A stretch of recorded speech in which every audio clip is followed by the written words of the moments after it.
इसलिए मीराबाई का चरित्र भावुक कर देता है। तो आज का चरित्र मार्मिक इसलिए है क्योंकि आज भावुक चरित्र है, बहुत भावुक चरित्र है। चलेंगे हम लोग बाईसा के चरित्र में, पर भागवत जी का थोड़ा अंश ले लें, फिर बाईसा के चरित्र में प्रवेश करेंगे।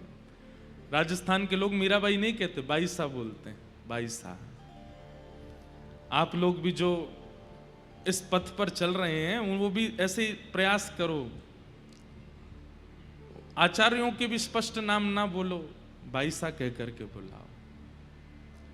कल हम लोग मंगलाचरण श्रवण कर रहे थे भागवत जी का। आज प्रथम स्कंद में द्वितीय अध्याय में प्रवेश करें, कुछ चर्चा करते हुए फिर बाईसा के चरित्र को श्रवण करेंगे। सवै पुंसां परो धर्मो यतो भक्ते यदोक्षजे अहैतुक्य प्रतिहताययात्मा संप्रसीदति कि धर्मस्वनिष्ठितः पुंसां विश्वक्सेन कथासुयः नोत्पादयदधिरतिं श्नम् एव हि केवलम्। बहुत अच्छी बात है। कल हम लोग धर्म और परम धर्म पर बात कर रहे थे। धर्म क्या है? खुद से प्रेम करना, यह धर्म है। धर्म क्या है? अपनों से प्रीति करना, संसार के नियमों से प्रीति करना, यह सब धर्म में आता है। बहुत सावधानी से सुनिएगा। पर परम धर्म क्या है? जिसने संसार प्रदान किया, जिसने अपने प्रदान किए, जिसने शरीर प्रदान किया, उस परमात्मा को प्रियतम मान करके भजन करना, यह परम धर्म है। और ये बात मैं नहीं कह रहा हूं, सूत जी महाराज भागवत में कहते हैं सवै पुंसां परो धर्मो, सभी प्राणी मात्र का एक ही परम धर्म है। क्या? यतो भक्तिर अदोक्षजे। अदोक्षज भगवान की भक्ति। और कैसी भक्ति? बोले अहैतुक्य प्रतिहता, अहैतुकी भक्ति। अहैतुकी मतलब प्रेम लक्षणा भक्ति। किसी ने मुझे आज प्रश्न किया है कि भक्ति के सूत्र बताइए। 3 सूत्र हैं, विश्वास, संबंध और समर्पण। भक्ति के 3 सूत्र हैं। सबसे पहला, भरोसो दृढ़इन चरणन केरो, भरोसो दृढ़इन चरणन के, श्री वल्लभ नख चंद्र छटा बिन, श्री वल्लभ। इधर देखिए, कथा सुनो। सब जग माही अंधेरो, भरोसो दृढ़ इन चरणन केरो। पूज्य महाराज जी को पुनः पुनः प्रणाम। आप आशीष देने के लिए सब चंडीगढ़ वासियों को पधारे। भक्ति का पहला सूत्र क्या है? क्या है? नहीं जोड़ते बोल दो। विश्वास, भरोसा। और विश्वास का मतलब क्या होता है? चाहे जीवन में जैसी परिस्थिति आ जाए, ठाकुर जी के ऊपर प्रश्न ना उठना, ठाकुर जी से कभी शिकायत ना करना, यह विश्वासी व्यक्ति का लक्षण है। बंधुओं, प्रेम का एक स्वरूप होता है। इधर देखिएगा कि सहा गया, और जब प्रेमी सामने आया तो उसको बताया ना। एक होता है कि पूरे दिन सहा, पति गए थे काम पे और पूरे दिन पत्नी ने सहा, जो भी सहा, चाहे रसोई में काम करते करते कुछ सहा, सासू मां से सहा, पड़ोसी से सहा, बच्चों से सहा, जो भी सहा। शाम को जब पति घर लौट करके आए तो सब बता दिया। रसोई में ऐसा हो गया, माँ ने ऐसा किया, बच्चे ऐसे कर रहे थे, ये हो गया, सुबह से तो ये हो गया, ये हो गया। ठीक है, हम आप सब लोगों के ये स्वभाव में आ चुका है कि हम पूरे दिन जो घटना घटती है उसको इकट्ठी करते जाते हैं और फिर अपना अति प्रेमी मिलता है तो सब बता देते हैं। पर आप जान करके हैरान होंगे, ये प्रेम का स्वरूप नहीं है। प्रेम का स्वरूप क्या है? सहा गया। लेकिन जब प्रेमी आए तो मन में विचार किया, 2 घड़ी के लिए आया है, अब क्या बता करके और समय गवा दूं। नहीं बताया, नहीं कहा, बस सह लिया। ये प्रेम है। 100 वर्ष बाद ठाकुर जी मिले थे किशोरी जी से कुरुक्षेत्र में। 100 वर्ष बाद ठाकुर जी द्वार पर खड़े हैं, भीतर नहीं जा रहे शिविर में। पता है कि यहां किशोरी जी बैठी हैं। और क्यों नहीं जा रहे हैं? ठाकुर जी को यह है कि कितनी शिकायतें होंगी मुझसे, कितने अपराध मैंने किए हैं, परसों की कह के गया, बरसों तक नहीं आया, आज 100 साल बाद किशोरी जी के सामने किस मुंह से जाऊंगा मैं।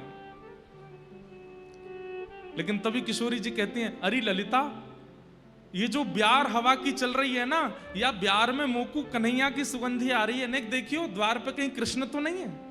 और द्वार जाकर के जैसे देखा तो ठाकुर जी खड़े थे कोने में। जैसे ही ठाकुर जी देखे, शिकायतें तो बहुत थी, कहना तो बहुत था, लेकिन भूल गए। उठ करके तुरंत गई। और 100 वर्ष पहले की श्री किशोरी जी की प्रीति में और 100 वर्ष के विरह के बाद के आज के किशोरी जी की प्रीति में तनिक अंतर नहीं है।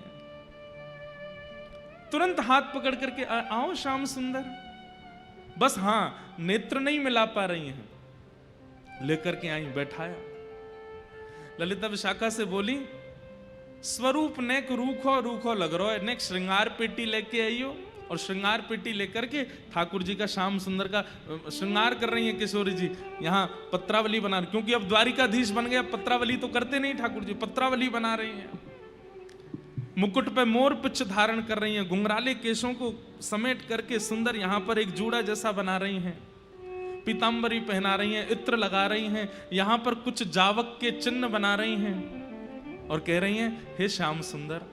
ठाकुर जी कहना चाह रहे हैं, श्री जी मुकुट क्षमा। बोले शांत रहो, ये सब बात मत करो। किस बात की क्षमा मांग रहे हो आप? मैंने 100 वर्ष का विरह दिया आपको, 100 वर्ष तक नहीं आया मैं। किशोरी जी बोली, श्याम सुंदर, वास्तव में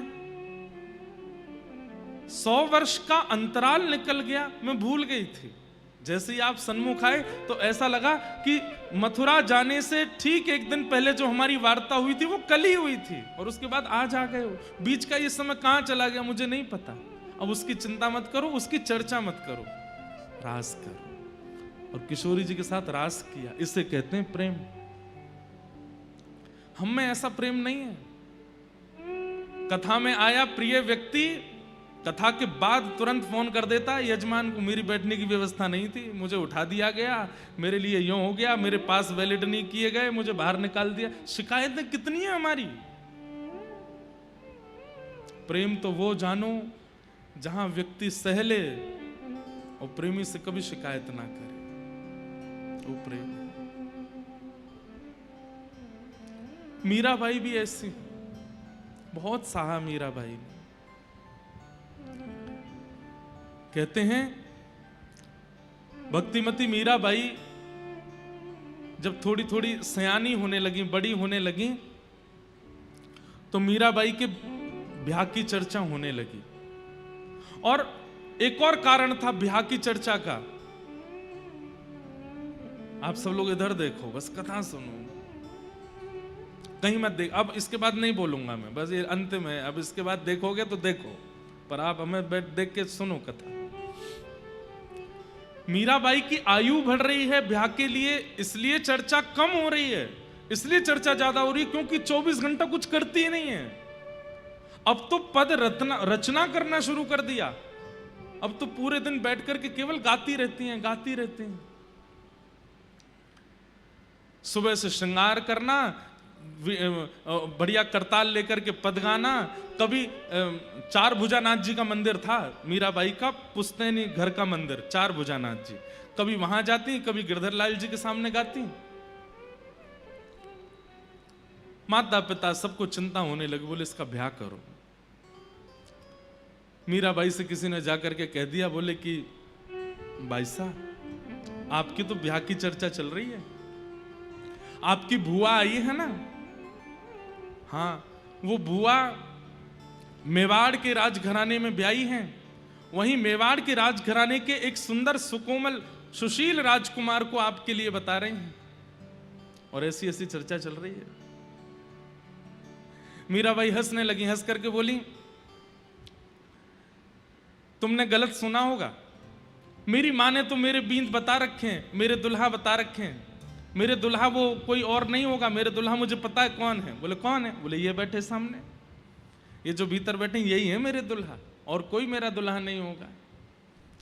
सब सखियां हंसने लगी, बोले कि अरे आप भी बड़ी भोली हो, आपको कुछ नहीं पता, आपके ब्याह की चर्चा चल रही है। जो मीराबाई को लगा कि ज्यादा ही चर्चा कर रहे हैं ब्याह की, तो भाई साहब माता जी के पास गई, पिताजी के पास गई, सबसे जाके बोली आप लोग ये सब क्या चर्चाएं कर रहे हैं, जिसका पूर्व ही ब्याह निश्चित हो गया हो उसकी अन्य कहीं चर्चा करना अपराध है, पाप है। मां बोली तेरी कब चर्चा, आपने ही तो बताया था कि ये मेरे बींद हैं। मां बोली वो तो मैंने ऐसी हंसी में बोल दिया था।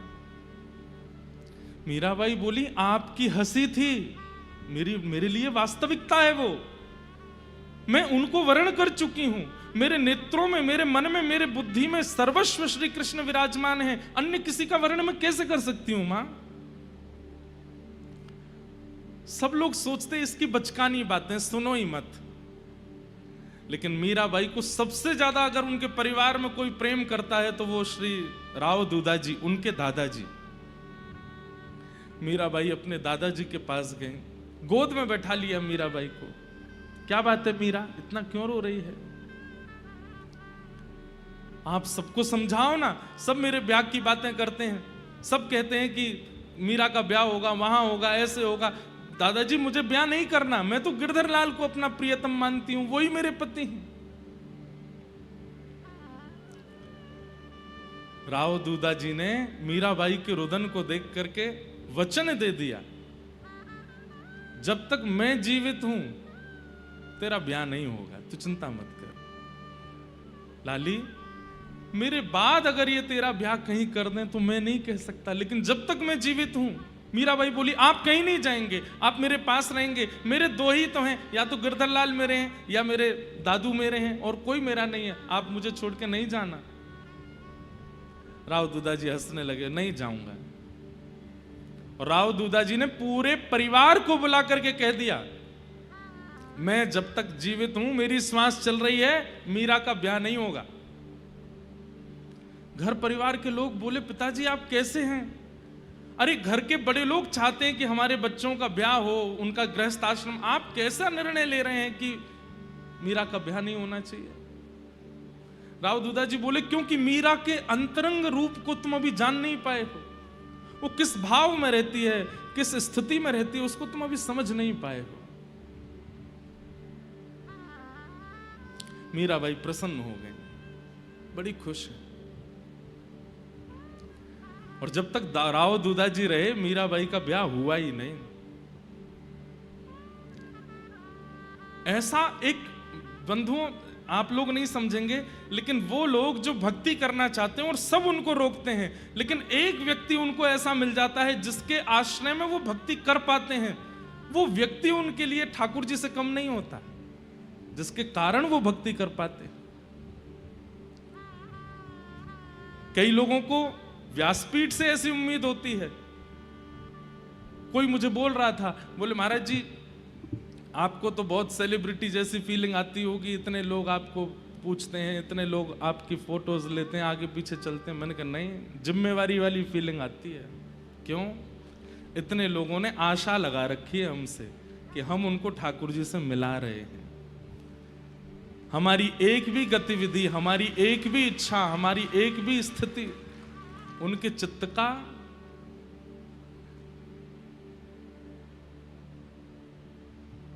भाव विमुख कर सकती है।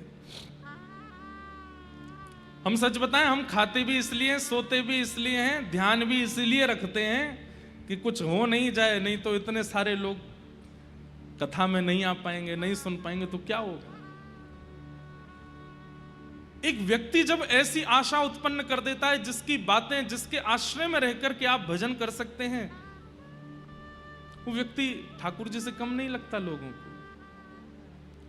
आज हमारे वृंदावन के पूज्य श्री प्रेमानंद जी महाराज हैं। आज संत तो अनेक हैं वृंदावन में, और अनेक संतों के मार्गदर्शन से अनेक लोग ठाकुर जी की प्राप्ति कर रहे हैं। पर विशेष रूप से दूर दराज रहने वाले, जो कभी वृंदावन को जानते नहीं थे, प्रियालाल जी का जो भाव नहीं जानते थे, आज उनकी वाणी के आश्रय में भजन कर रहे हैं। ऐसे ही मीराबाई के लिए श्री राव दूधा जी, मीराबाई बड़ी प्रसन्न है कि अब तो मेरे को कोई चिंता की बात नहीं, मेरे दादाजी हैं साथ में। इस बात से तो वो प्रसन्न रहती हैं, लेकिन ठाकुर जी के सामने बैठकर के खूब रोती हैं। क्यों? मुझे जगह जगह जाकर के अपनी रक्षा करनी पड़ रही है, और आप कैसे हो? आपकी होने वाली गृहिणी की कहीं और चर्चा चल रही है ब्याह की, और आप बैठे हुए हो। अरे कोई सामान्य संसार का जीव होता और उसका ब्याह पक्का हो गया होता और उसकी गृहिणी की कहीं और चर्चा होती, वो लड़ लेता, पूरे परिवार के सामने आके खड़ा हो जाता, और आप पूरे दिन ऐसे ही खड़े रहो। अरे क्यों नहीं आते हो? आकर के क्यों नहीं सबको बताते हो? मीराबाई व्याकुल हो गई। अब उनके चित्त में इच्छा होने लगी कि मैं वृंदावन जाऊं, क्योंकि कन्हैया वहीं बैठते हैं, वहीं बसते हैं। मीराबाई के चिंतन में ठाकुर जी कोई परमात्मा नहीं जो बादलों के ऊपर रहते हैं। मीराबाई के चिंतन में ठाकुर जी भगवान नहीं है। मीराबाई के चिंतन में ठाकुर जी साक्षात हैं, प्रत्यक्ष हैं, और वृंदावन में रहते हैं, यमुना तट पर बंशी बजाते हैं। उनको पता है। मीराबाई सुबह उठते ही अपनी सखियों से यही चर्चा करती हैं, अभी देखो सूर्योदय हो रहा है। बोले हाँ, अभी लाला उठे होंगे, आंख मीट रहे होंगे अपनी, यशोदा मैया से कह रहे होंगे मुंह को माखन खवाओ, मैया मक्खन बिलो रही होगी, मक्खन निकाल के खवावेगी, वाके बाद फिर गौशाला जामेंगे, दूध पीमेंगे, फिर कन्हैया ऐसो करेंगे, फिर कन्हैया। वो उसको पास्ट टेंस में नहीं देखती हैं कि कभी हुई है लीला, वो कहती हैं अभी भी हो रही है वृंदावन में।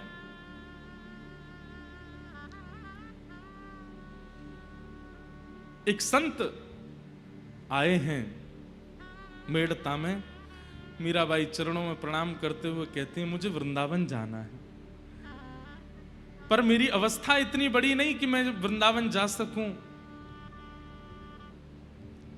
आप कुछ कृपा करो, मैं क्या करूं जिससे मेरा वृंदावन जाने का भाव पूर्ण हो। संत बोले वृंदावन तो ठाकुर जी श्री जी बुलाएंगे तो ही जा सकें। बोले मैं रोज तो कहती हूं पर मुझे बुला नहीं रहे हैं। तब उस संत ने एक युक्ति बताई। बोले मीरा, तुम पत्र लिखा करो, और पत्र लिख करके वृंदावन जाने वाले, तुम्हारे यहां इतने संत आते हैं, कोई ना कोई वृंदावन जाता है, उनके हाथ अपना पत्र भिजवा दिया करो, वृंदावन तुम्हारा पत्र पहुंच जाएगा। आहा, मीराबाई तुरंत पहुंच गई अपने ठाकुर जी के सामने और पत्र लिख रही हैं ठाकुर जी को। आज तक कभी पत्र नहीं लिखा है, केवल बात की है, लेकिन पहली बार पत्र लिख रही हैं मीराबाई। और जैसे ही पत्र लिखने के लिए बैठी हैं, एक के बाद एक खाली पन्नों को फाड़ती जा रही हैं। बस थोड़ी स्याही चलती है, उसके बाद फाड़ देती हैं। किसी ने पूछा इतने पत्र क्यों फाड़ रही हो, कुछ लिखती तो होने। तो किसी ने, मीराबाई ने किसी से कहा सामने बैठ के देख तो मेरी अवस्था। और सामने बैठ करके एक सखी देख रही है, तो मीराबाई की अवस्था क्या, वो जैसे ही पत्र लिखने के लिए कलम उठाती हैं, हाथ कांपने लगते हैं, नेत्रों से अश्रुपात होने लगता है, पूरा शरीर कंपायमान होने लगता है। यह भी प्रेम का स्वरूप है बंधुओं, कि अपने प्रियतम को चित्त में कितना प्रेम है ये बताने का प्रयास तो कर रहे हैं, पर बता नहीं पा रहे हैं। मैं कहा करता हूं कि कोई व्यक्ति अगर आपके सामने ये बोल देता है कि मैं तुमसे इसलिए प्रेम करता हूं, या मेरे प्रेम का कारण ये है, तो वो प्रेम नहीं है। प्रेम का कारण कभी बता ही ना पावे, कभी बोल ही ना पावे, बस उसके मुख को देख के पता चल जाए वो प्रेम है। बहुत मेरे को इतना प्रिय लगता है ये पद कि मैं बहुत कम गाता हूं कथाओं में, लेकिन मुझे ये सबसे प्रिय पद है मीराबाई का। पत्तियां मैं कैसे लिखूं, लिखी ही न जाए। पत्तियां मैं कैसे लिखूं, लिखी ही न जाए। पत्तियां मैं कैसे लिखूं, लिखी ही न जाए। पत्तियां मैं कैसे लिखूं, लिखी क्यों? कलम धरत मेरो कर कांपत है, कलम धरत मेरो कर कांपत है। कलम धरत मेरो कर कांपत है, कलम धरत मेरो कर कांपत है। जैसे तैसे कुछ लिख भी देती हूं तो नैन रहे हैं झराए, नैन रहे हैं झराए। पत्तियां मैं कैसे लिखूं, लिखी ही न जाए। पत्तियां मैं कैसे लिखूं, तो संत ने आकर के कहा पत्र नहीं दे सकती तो एक काम करो, मैं बैठ जाता हूं तुम्हारे सामने, तुम्हारे हृदय में जो जो भाव है मुझे कह के बता दो, मैं सुन करके वृंदावन बिहारी जी के पास जाऊंगा तो जाके बता दूंगा उनको। मीराबाई कहती है बात कहूं तो कहत न आवे, बात कहूं तो कहत नहीं आवे। बात कहूं तो कहत न आवे, बात कहूं तो कहत न क्यों? जियरा रयो है डराए, जियरा रयो है डराए। पत्तियां मैं कैसे लिखूं, लिखी ही न जाए। पत्तियां कैसे लिखूं, लिखी। तो फिर संत बोले अब मीरा तू ही बता मैं क्या करूं, तू लिख करके दे नहीं रही है, मुझे बात कुछ बता नहीं रही, तो मैं चलता हूं वृंदावन। नहीं नहीं रुकिए ना, आप अभी रुक जाइए ना, उनको कुछ तो बता दीजिए मेरे बारे में, मेरा कोई तो भाव उन तक पहुंचा दीजिए। संत बोले तू ही बता क्या भाव पहुंचाऊं। तो मीराबाई कहती हैं कितनी सुंदर बात, विपत हमारी देख तुम चाले, विपत हमारी देख तुम चलाए। विपत हमारी देख तुम चाले, विपत हमारी देख तुम चाले। मेरी स्थिति, मेरी अवस्था, मेरी परिस्थिति आपने देख ली है। मेरी स्थिति, अवस्था, परिस्थिति क्या है ये आपको दिख गया है। बोले हाँ, अब कहियो हरि जो जाए, कहियो हरि जो जाए। मेरी अवस्था जाकर के आप बता देना ना, आपको सब तो पता है, आपने देख ही लिया है कि मैं कैसे रहती हूं, क्या मेरी स्थिति, क्या मेरी परिस्थिति, सब बता देना उनको। संत बोले ठीक है मैं बता दूंगा। तो रोक लेती मीरा, सुनिए सुनिए, ये मत बताना कि मैं बहुत रोती हूं, ये मत बताना कि मैं पूरे दिन काली मां मुख पे लगा के कृष्ण बनी घूमती हूं। मीराबाई कैसे घूमती हैं पता है? जैसे मीराबाई को पता चलता है कि उस जगह मेरी ब्याह की चर्चा कर रहे हैं सब परिवार के लोग बैठ के, तो ठाकुर जी के चरणों में काजल लगा करके अपने पूरे मुख पे काजल लगा लेती हैं और काजल के ऊपर चंदन की ऐसी टिप्पी टिप्पी धर के और बिल्कुल कारी कारी सी बन करके मीराबाई घूमने लगती हैं। और घूमते हुए अपने परिवार वालों के पास जाके कहती हैं, देख लो मैं तो ऐसे ही रहूंगी ससुराल में, करा दो कहीं और ब्याह। जैसे मेरे श्याम सुंदर वैसी मैं हूं। घर परिवार के लोग कहते हैं अरे मीरा पागल हो गई है तू।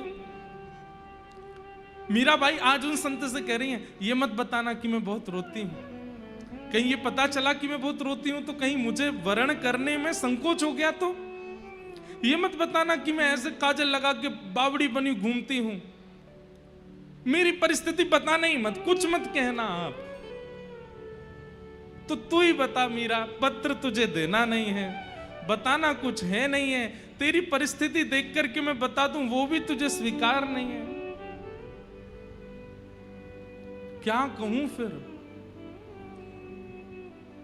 मीरा के प्रभु गिरधर नागर, मीरा के प्रभु गिरधर। एक बात कह देना बस, मैं जैसी हूं, मेरी परिस्थिति जैसी है वो मुझ तक ही रहने दो, उनको मत बताना।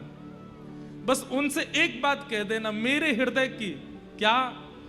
मीरा के प्रभु गिरधर नागर, मीरा के प्रभु गिरधर नागर, चरण कमल रखाए, चरण कमल रखाए। वो बस मुझे अपने चरणों में रख ले। मेरी परिस्थिति, मेरी अवस्था, मेरी व्यवस्था, मेरा स्वभाव कुछ मत बताना उनको, मेरा विरह कुछ मत बताना। छोटे लाला हैं, डर जाएंगे वो। इतनी व्याकुल मेरी स्थिति है, ये सब आप उनको जाके बताएंगे वो चिंता करेंगे। मत बताइएगा उनको कुछ। बस एक बात कह देना, क्या? राजस्थान में राव दूधा जी के परिवार की एक लाली है मीरा, उसको केवल अपने चरणों में वास दे दे और कुछ नहीं चाहिए। पतियां मैं कैसे लिखूं, लिखी ही न जाए, पतियां मैं कैसे लिखूं, लिखी ही न जाए। अरे कहां तक कहें, जो संत आते हैं ना मीराबाई के पास, वे अपना वृंदावन जाना 6-6 महीने तक टाल देते हैं मीरा की स्थिति देख करके, कि वृंदावन में भी वो सुख नहीं मिलेगा जो हमें मीरा की अवस्था देख करके मिल जाता है, मीरा की स्थिति देख करके मिल जाता है। सहना और कभी कहना नहीं, ये प्रेम का स्वरूप है। हम आप सब लोग ये नहीं जानते। और कहीं अगर हमने सहा भी और मन में विचार कर लिया कि कहना नहीं है, कहना नहीं है, कहना नहीं है, तो हम रह ही नहीं पाएंगे। हम इतने व्याकुल और इतने विचलित हो जाएंगे कि हमारे मुख से वो बात निकल ही जाएगी। सहना और कुछ ना कहना, ये प्रेम का स्वरूप है। मेरा उद्देश्य आप कहीं प्रताड़ना पे मत ले जाना, कोई और दूसरी चीजों पे मत ले जाना। सहना मतलब विरह, सहना मतलब अपने प्रियतम के, ठाकुर जी की स्मृति में जो विरह होता है उनको सहना, और कभी कहना नहीं। वो प्रेम है मीराबाई का, ऐसा प्रेम। मीरा के प्रभु गिरधर नागर, मीरा के प्रभु गिरधर नागर, चरण कमल रखाए, चरण कमल रखाए। पतियां मैं कैसे लिखूं, लिखी ही न जाए, पतियां मैं कैसे लिखूं, लिखी न जाए। इसी भाव के विषय में यहां पर कहा जा रहा है, इसी को कहते हैं परम धर्म। अहैतुक्य प्रतिहता ययात्मा संप्रषेदते। ठाकुर जी के प्रति ऐसी भक्ति जो अहेतुकी मतलब न विच्छिन्न होने वाली, न टूटने वाली, न कभी नष्ट होने वाली, चाहे जैसी परिस्थिति बन जाए, चाहे जैसी स्थिति बन जाए, सदा ठाकुर जी के स्मरण में रहे। वैसी भक्ति है मीराबाई की। सूत जी महाराज भागवत जी में यही सबसे पहला उपदेश देते हैं कि भक्ति का स्वरूप क्या है। एक बार ठाकुर जी अपनाए, उसके बाद चाहे जीवन में जैसी स्थिति आ गई हो, कभी शिकायत नहीं की गई। धर्म स्वनिष्ठितः पुंसां विश्वक्सेन कथासु यः नोत्पादयदधिरतिं श्रम एव हि केवलम्। कहते हैं ठाकुर जी की मधुर कथा, उसको सुनने में रुचि नहीं है, बाकी ठाकुर जी के संबंधी जितने कार्य हैं सब करने में रुचि है। परिक्रमा करवा लो, दर्शन करवा लो, प्रसाद पवा लो, नाम जप करवा लो, कीर्तन करवा लो, नृत्य करवा लो, गवा लो, लेकिन जैसे कहो कथा सुन लो, कथा नहीं सुनी जाती, नींद आती है, कथा नहीं सुनी जाती, बोर होते हैं, कथा नहीं सुनी जाती, मन नहीं लगता। तो आपके द्वारा किए गए बाकी जितने भी साधन हैं, वो साधन ठाकुर जी को स्वीकार नहीं है। अगर कथा से रति नहीं है, कथा से प्रीति नहीं। एक बात हमारी बहुत ध्यान से सुनिए, कथा नहीं सुनेंगे तो कीर्तन में जो जिसका कीर्तन किया जा रहा है उसकी लीला ही नहीं सुनेंगे तो उसके प्रति भाव कैसे जगेगा। कथा नहीं सुनेंगे तो परिक्रमा करने में भाव कैसे उत्पन्न होगा। कथा क्या है, भाव उत्पत्ति कराती है, और बिना भाव के चाहे आप जितने साधन कर लीजिए, उन साधनों का कोई मोल थोड़ी है, उन साधनों का कोई अभिप्राय थोड़ी है। साधन कर लिए 1000, लेकिन चित्त में भावना नहीं है ठाकुर जी के प्रति, उस साधन का क्या फायदा। साधन की सफलता भाव से है और भाव की पूर्णता कथा से है, इसलिए कथा आवश्यक है। यहां तो ये तक कहते हैं कि आपके द्वारा किए गई एकादशी, आपके द्वारा की गई जितने भी साल भर के व्रत हैं, वो भी ठाकुर जी अस्वीकार कर देते हैं यदि कथा में रति नहीं होती है तो। कथा में रति, सत्संग में रति, भगवान की चर्चा में रति होना बहुत आवश्यक है। रति हो ठाकुर जी के प्रति। धर्म स्वनिष्ठितः पुंसां विश्वक्सेन कथासु यः नोत्पादयेद अधिरतिं श्रम एव हि केवलम्। ये सब श्रम के समान है। और बहुत अच्छी बात कहते हैं कि धर्मस्य यापवर्गस्य नार्थोऽर्थायोपकल्पते नार्थस्य धर्मयि कान्तस्य कामो लाभाय स्मृतः। धर्म कैसा है, बोले अपवर्ग है।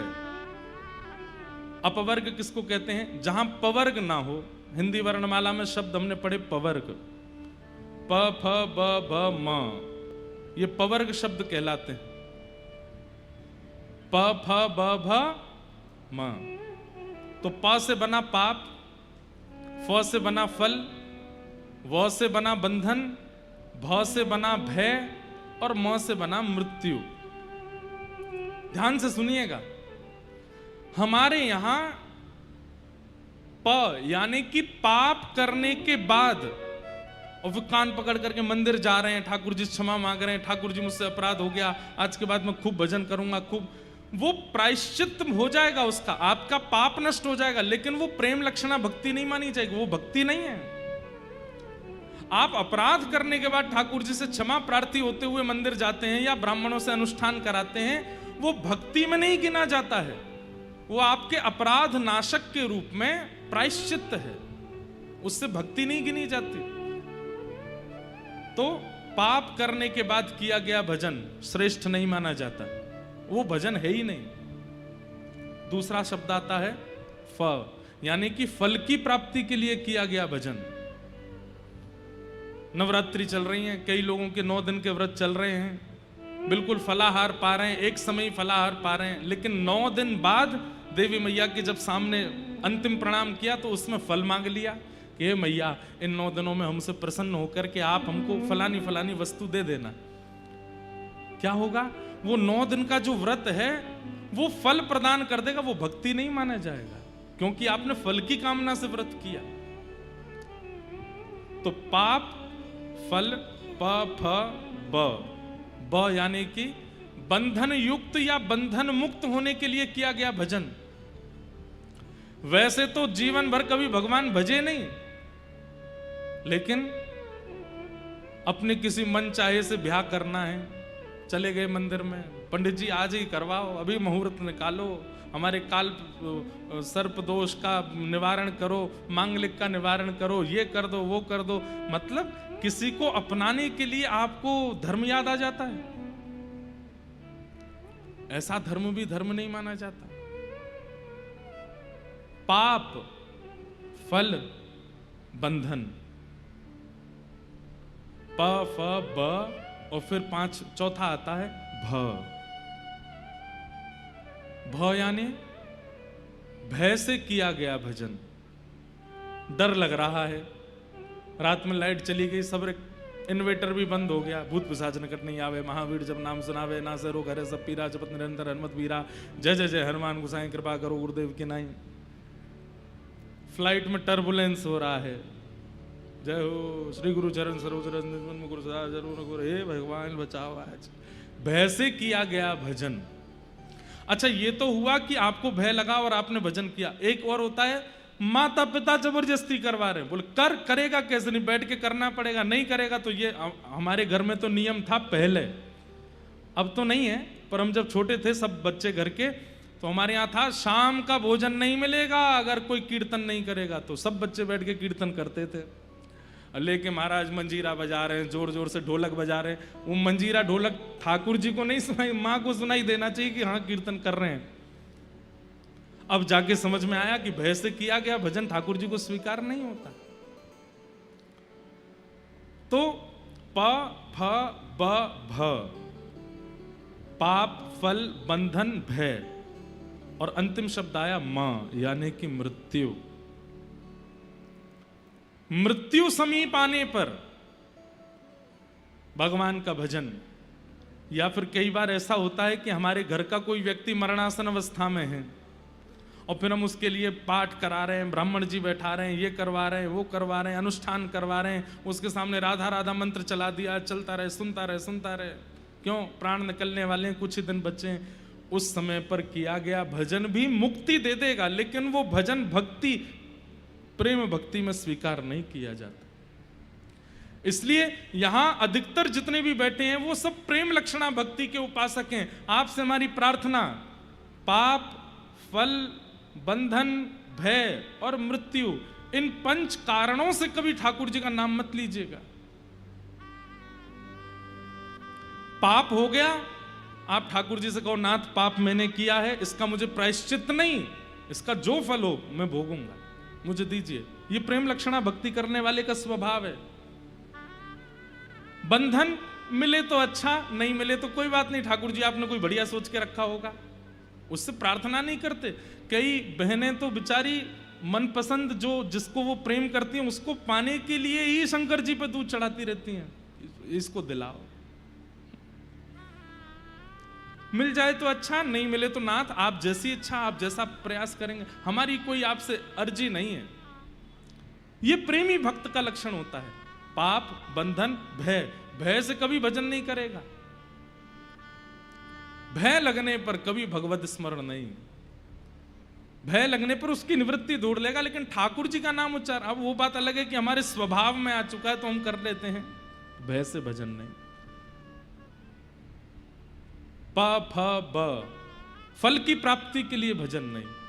चाहे दुनिया की कैसी भी वस्तु हो, मेरे भाग्य में होगी तो मुझे मिलेगी, मैं उसके लिए यत्न नहीं करूंगा, मेहनत करूंगा, परिश्रम करूंगा, दिन रात एक करके कमाई करूंगा, सब करूंगा, पर उसके लिए ठाकुर जी से प्रार्थना नहीं करूंगा, हे बिहारी जी हमें ये दे दो, हे बिहारी जी हमें ये दे दो। हमने अपनी कथा में फल प्रदान करने वाले भजन गाने बंद कर दिए। फल मांगना ही नहीं है ठाकुर जी से, ठाकुर जी आपके सामने खड़े हैं, यही एक फल है, आपके पूर्व जन्म के कर्मों का फल है कि आप उनके सामने खड़े हो, आप उनका नाम उच्चारण कर रहे हो। उसके बाद उनसे फल क्या मांगना?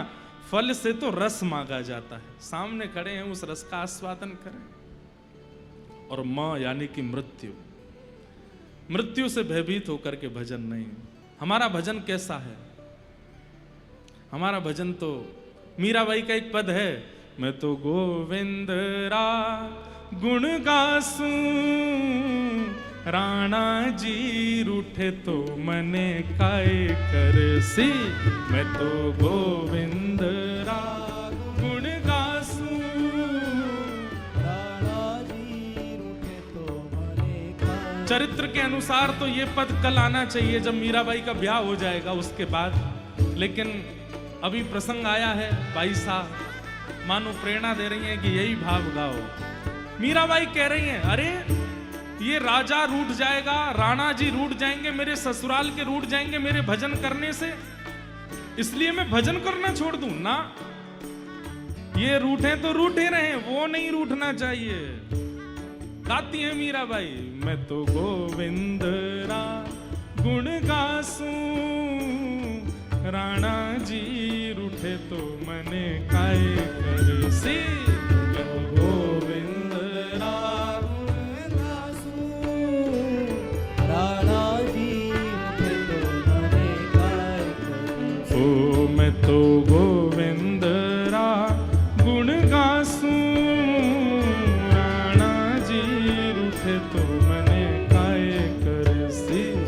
मैं तो गोविंद रा गुण गासूं, राणा जी रूठे तो मने काय करसी। ओ चरणामृत रा नेम हमारा, चरणामृत रा नेम हमारा, चरणामृत रा नेम हमारा।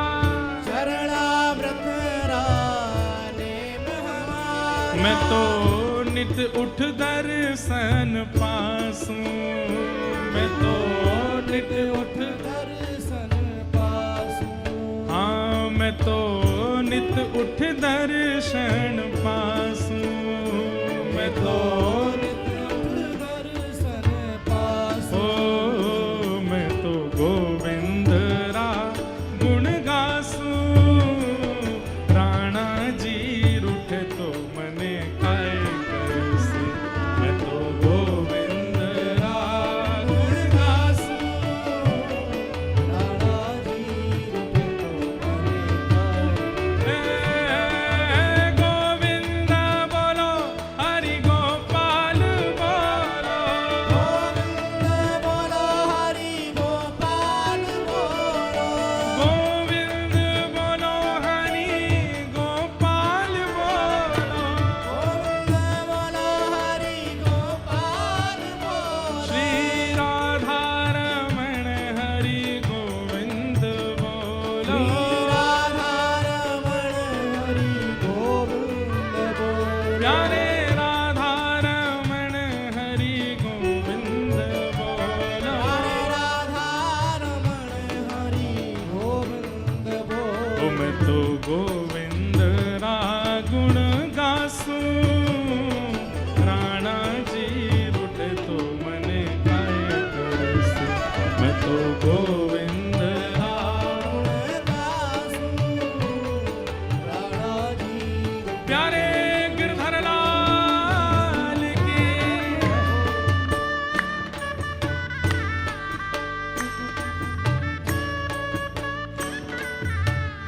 श्री राधा वल्लभ लाल की। ऐसी रूखी जय नहीं, जोर की चाहिए। बोल श्रीनाथ प्यारे की।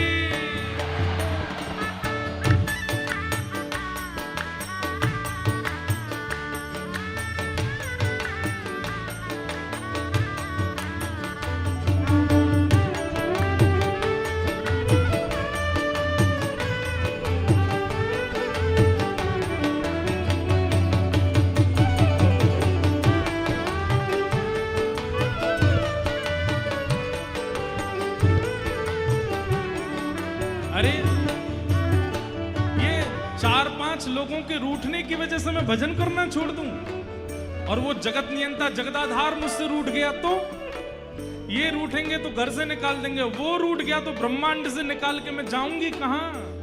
मैं अपना कोई नियम नहीं छोड़ने वाली 1-2 लोगों की वजह से। और सुनो, एक तो चरणामृत रोज पीऊंगी, हरिनाम रोज गाऊंगी, और तीसरा मेरा नियम क्या है?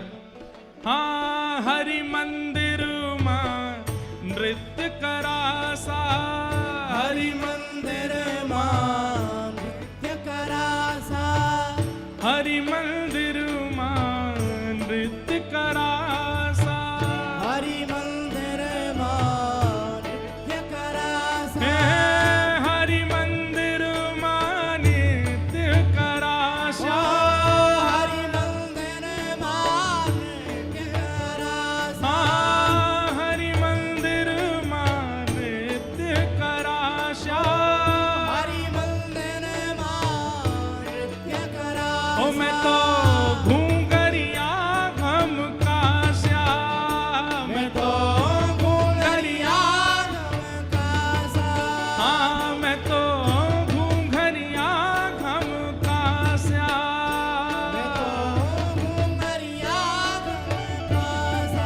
ओ मैं तो गोविंद रागुण गासू, राणा जी रूठे तो मने काय करसे, मैं तो गोविंद रागुण गासू,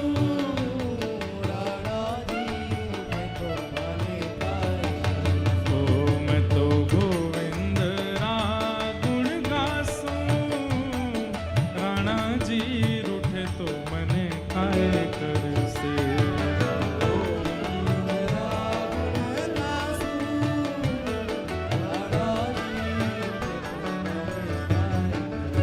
मीराबाई की ननद बोलती है, तू भजन करना नहीं छोड़ेगी, तुझे भोजन नहीं मिलेगा, तुझे सोने को नहीं मिलेगा, तुझे कोई भी सुख समृद्धि नहीं मिलेगी। मीराबाई बोली, मत दो। क्यों? राम नाम का जहाज चला श्या, राम नाम का जहाज चला श्याम, नाम नाम का जहाज चला श्या, राम नाम का जहाज चला ओ श्याम, राम नाम का जहाज चला श्या, राम नाम का जहाज चला हे श्याम, कृष्ण नाम का जहाज चला श्या, कृष्ण नाम का जहाज चला ओ मैं तो भव सागर तर जासू, राणा जी रूठे तो मन काय करसी, मैं तो भव सागर तर जासू, गाइए। ओ मैं तो गोविंद रागुण गासू, राणा जी रूठे तो मन काय करसे।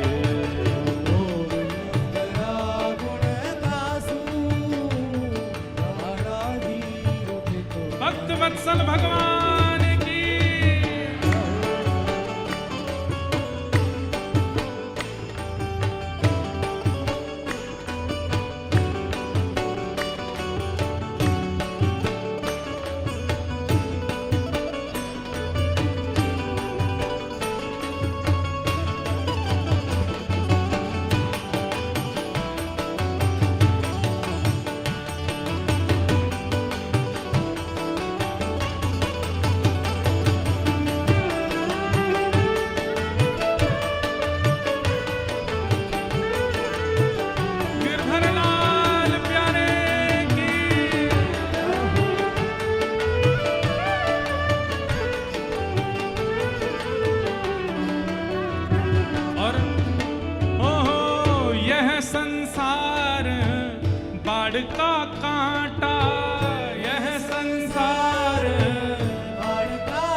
मीराबाई से एक चीज सीख लो, कितनी निडर है मीराबाई, उनको किसी का डर नहीं है। बोले चाहे जो कर लो, ठाकुर जी को नहीं छोड़ूंगी। क्यों?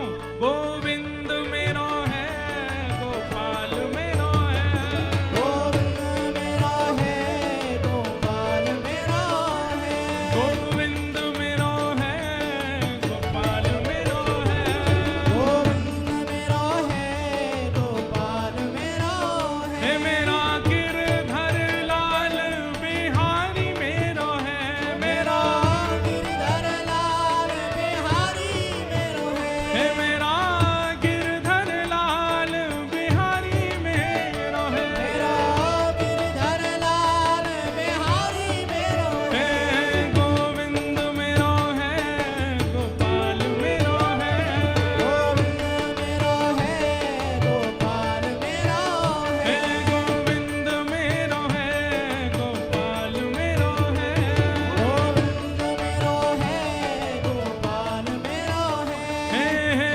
मीरा के प्रभु गिरधर नागर, मीरा के प्रभु गिरधर नागर, ओ मीरा के प्रभु गिरधर नागर, मीरा के प्रभु गिरधर ओ नागर, मैं तो निरख परख गुण गासू, राणा जी उठे तो मन काय करे से, मैं तो निरख परख गुण गासू, राणा जी रुपे तो मने हे का, मैं तो गोविंद रा गुण गासू, राणा जी उठे तो मन काय करे से, गोविंद रागुण दासु, राणा जी आइए तो मने हे राधे राधे गोविंद गोविंद राधे, राधे राधे गोविंद गोविंद राधे, श्री राधे राधे गोविंद गोविंद राधे, राधे राधे गोविंद गोविंद राधे, हरि गोविंद राधे गोपाल राधे, राधे गोपाल हे हरि गोविंद राधे गोपाल राधे, गोविंद राधे गोपाल हे भजो राधे राधे गोविंद गोविंद राधे, राधे गोविंद गोविंद राधे, भजो राधे राधे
कितना निडर होके गा रही हैं, आपको किसका डर है।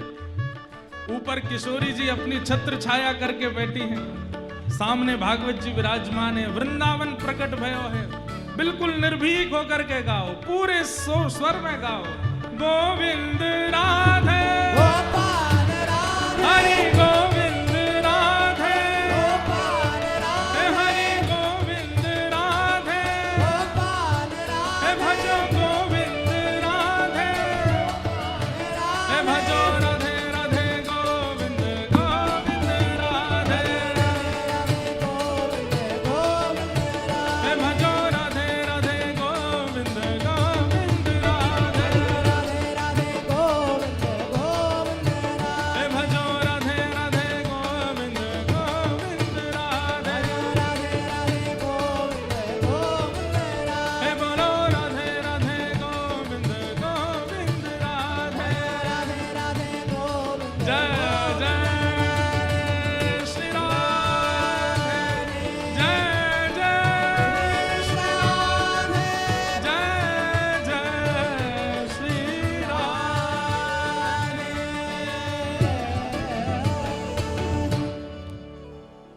मैं तो गोविंद रा गुण गासूं,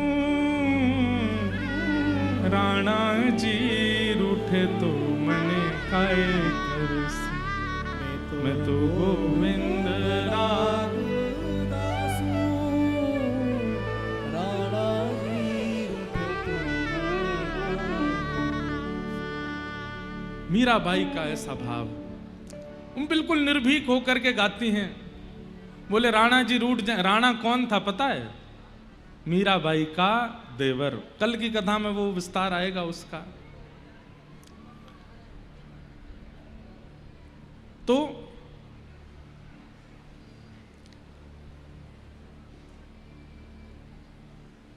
धर्म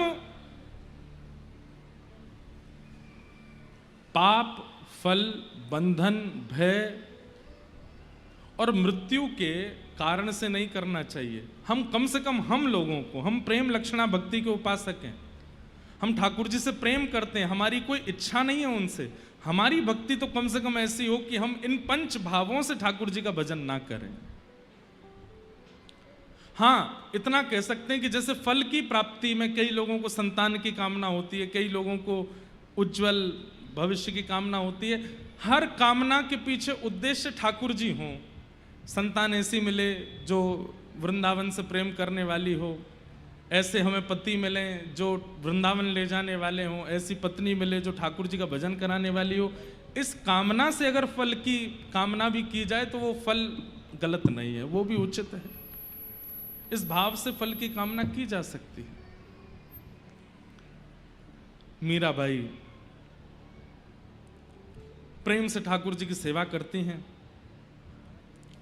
आज जन्माष्टमी आ रही है बंधुओं। पहली बार मीराबाई को ठाकुर जी का दर्शन कब हुआ? सुनो, हर साल मीराबाई पूरे कल मैंने बताया था ना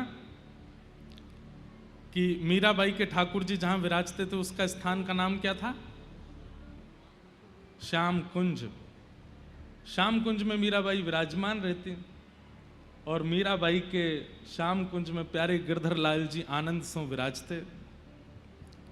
श्री राधा रमण लाल की जय। परमानंद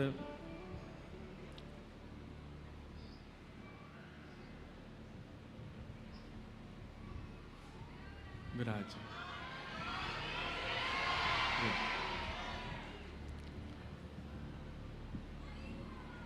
जय।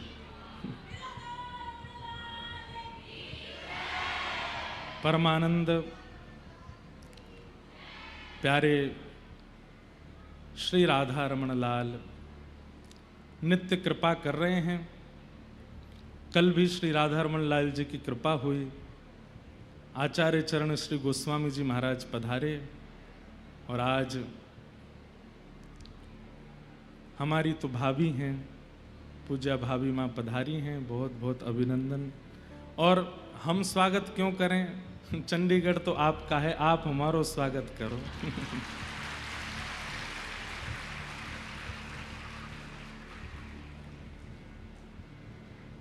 और विशेष रूप से तो महाराज जी हमारे बड़े भैया के समान हैं, बड़े भैया ही हैं। तो भैया की ससुराल के संग संग छोटे वार इनकी ससुराल है जाए तो उस नाते से तो चंडीगढ़ में हमारा आतिथ्य होना चाहिए, स्वागत होना चाहिए। पर आज कृपा करके आपका आगमन हुआ, बहुत बहुत समस्त श्रोताओं की ओर से व्यास मंच से भाभी माँ को बारंबार प्रणाम, खूब खूब स्वागत, अभिनंदन। आपके प्रकल्प, आपके भाव सबसे छुपे नहीं हैं, सबके युवाओं के हृदय में प्यारे राधारमण लाल जी की मधुर भावना, मधुर सेवा, मधुर शास्त्रों को आप अपने भाव से स्थापित कर रही हैं। आपको बारंबार प्रणाम। मैं तो गोविंद रा गुण गासूं,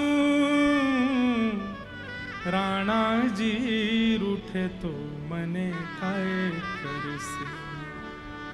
चरणामृत रा नेम हमारा, चरणामृत रा नेम हमारा। मैं तो नित उठ दर्शन जासूं, मैं तो नित उठ दर्शन जासूं। हे राम नाम रा जहाज चला स्या, राम नाम रा जहाज चला स्या। हे कृष्ण नाम रा जहाज चला स्या, कृष्ण नाम रा जहाज चला स्या। मैं तो भव सागर तर जासूं, मैं तो भव सागर तर जासूं। ओ मीरा के प्रभु गिरधर नागर, मीरा के प्रभु गिरधर नागर। हाँ मीरा के प्रभु गिरधर नागर, मीरा के प्रभु गिरधर नागर। हो मैं तो निरख परख गुण गासूं, हो मैं तो ओ मैं तो गोविंद रा गुण गासूं, राणा जी रूठे तो मने काय करसे। मैं तो गोविंद रा गुण गासूं। निर्भयी हैं मीराबाई। तो जन्माष्टमी का दिन था और मीराबाई 10 साल से जन्माष्टमी मनाती आ रही हैं। खूब प्रेम से मंदिर सजाती हैं, खूब अपना श्रृंगार करती हैं, लाल जी की जैसे विधि से पूजा सेवा होनी चाहिए सब करती हैं। लेकिन आज बाईसा सुबह से बहुत परेशान है, रूठी हुई हैं। तो सखियों ने पूछा कि आप इतनी निराश क्यों हैं, आप तो जन्माष्टमी का उत्सव इतने आनंद से मनाती हो, आज क्या हुआ? तो मीराबाई कहती हैं हमेशा मैं ही मनाती रहूं, ये तो कभी आते नहीं, ये तो कभी आते नहीं है। अरे जब इतनी सजावट हम करते हैं, इतना प्रेम से हम श्रृंगार करते हैं, इतने भाव से हम सब व्यवस्था करते हैं, ये क्यों नहीं आते हैं? इनको भी तो आना चाहिए। तो किसी सखी ने कह दिया आज पता नहीं क्यों मन में ऐसा लग रहा है भाई साहब आज ये आएंगे, आज ये आएंगे। तो बाईसा का स्वभाव ऐसा है। और बंधुओं, हर प्रेम लक्षण भक्ति वाले का ऐसा स्वभाव हो जाता है, उसको किसी के द्वारा कहे गए शब्दों में छल कपट झूठ का अनुभव नहीं रहता। समझ रहे हैं? हमारी इतना सीधा हो जाता है प्रेम उपासी कि कोई व्यक्ति कुछ कह दे, उसको ये नहीं पता चलता कि ये छल में बोल रहा है, ये कपट कर रहा है या झूठ बोल रहा है।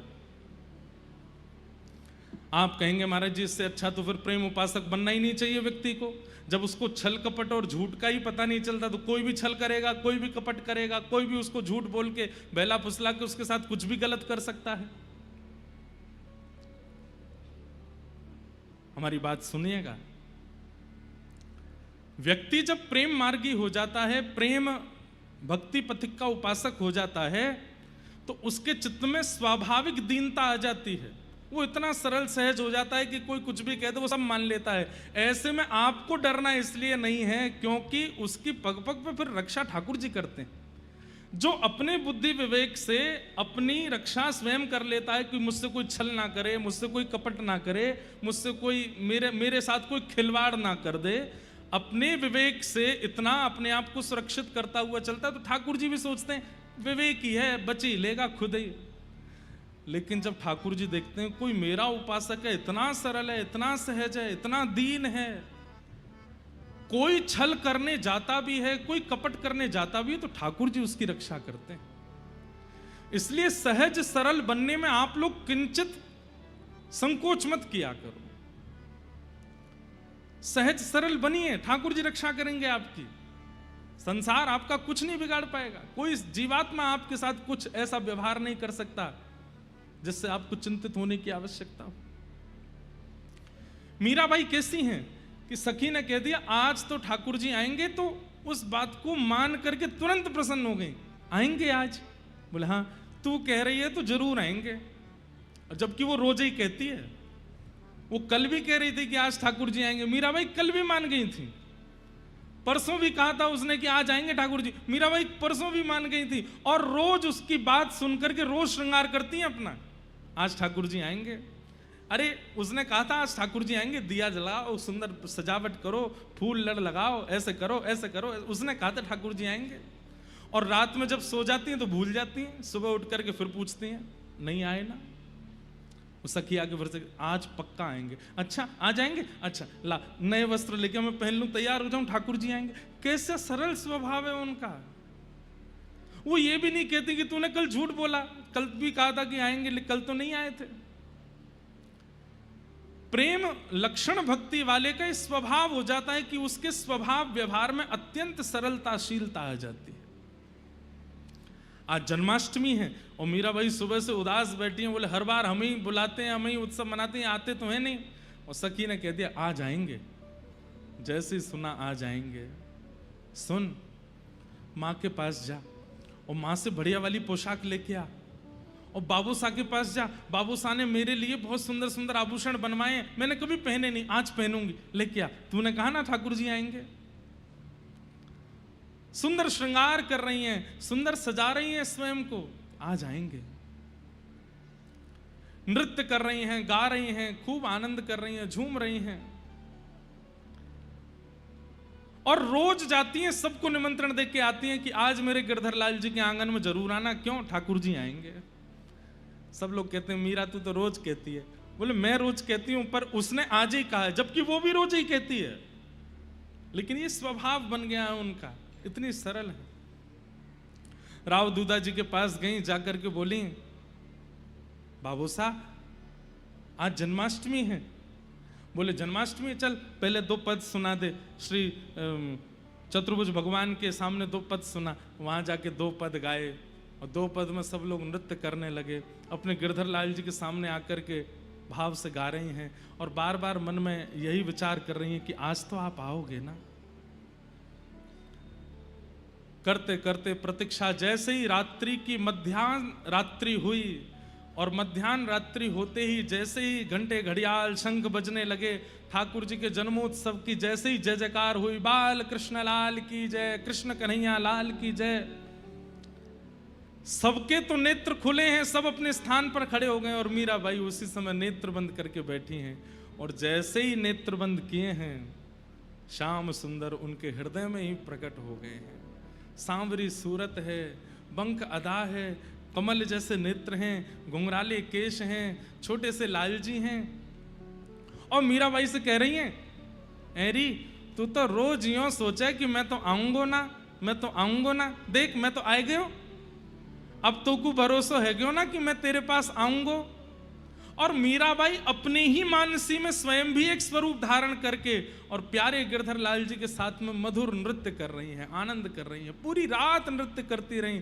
सब उठ कर के खड़े होकर के नृत्य कर रहे हैं, और एक कोने में बाई साहब बैठ कर के नेत्रों से बस अश्रु प्रवाह हो रहा है, शरीर में कोई गति नहीं हो रही है, पर हृदय में प्यारे लाल जी के साथ में विलास कर रही हैं। नृत्य कर रही हैं। ये प्रथम दर्शन हुआ बाईसा को अपने चित्त में। और उस दिन तो ठाकुर जी इतने प्रगाढ़ रूप से विराजमान हो गए, अब बाईसा को भरोसा हो गया कि ये मुझे मिलेंगे ही मिलेंगे। मीराबाई के पदों में ठाकुर जी के स्वरूप का इतना सुंदर वर्णन कैसे हो गया? क्योंकि उन्होंने देखा है। मीराबाई को ठाकुर जी का अनुभव होने लगा चारुके से। और अब बाईसा को अपने गुरु की खोज है। एक दिन मीराबाई राव दूधा जी से जाकर के कहती हैं, मैंने कहीं कथा में सुना था कि भगवत प्राप्ति के लिए गुरु का होना जीवन में आवश्यक है। तो राव दूधा जी बोले, तेरे गुरु है ना निवृत्तिनाथ जी, उन्हीं को गुरु मानो। तो बाईसा बोली कि वो तो मेरे शिक्षा गुरु हैं, उन्होंने तो मुझे शिक्षा दी है, मुझे दीक्षा गुरु चाहिए, मुझे दीक्षा गुरु चाहिए, मेरे जीवन में दीक्षा गुरु का आगमन हो। तो राव दूधा जी बोले, अब कहां से तेरे लिए गुरु खोजूं, तू बता। सब लोग बहुत ध्यान से सुनिएगा। मीराबाई अपने गिरधर लाल जी के सन्मुख गई और सामने जाकर के प्रण लिया कि रोज हमारे मेड़ता में संत आते हैं, कल जो भी पहले संत आएंगे मैं उन्हीं को अपना गुरु मान करके उनसे दीक्षा ले लूंगी, वही मेरे गुरु होंगे। और भगवान ने अनुग्रह करके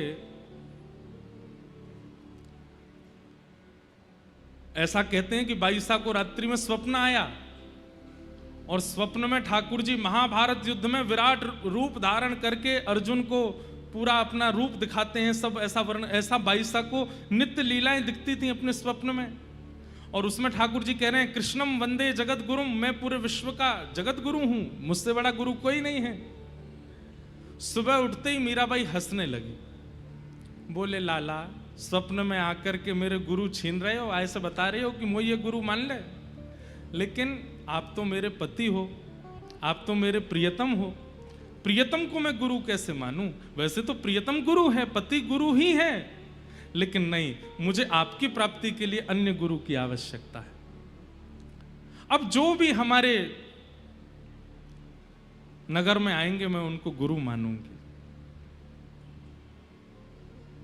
और उसी समय रैदास जी का आगमन हुआ। प्रथम संत के रूप में मेड़ता में रैदास जी आए।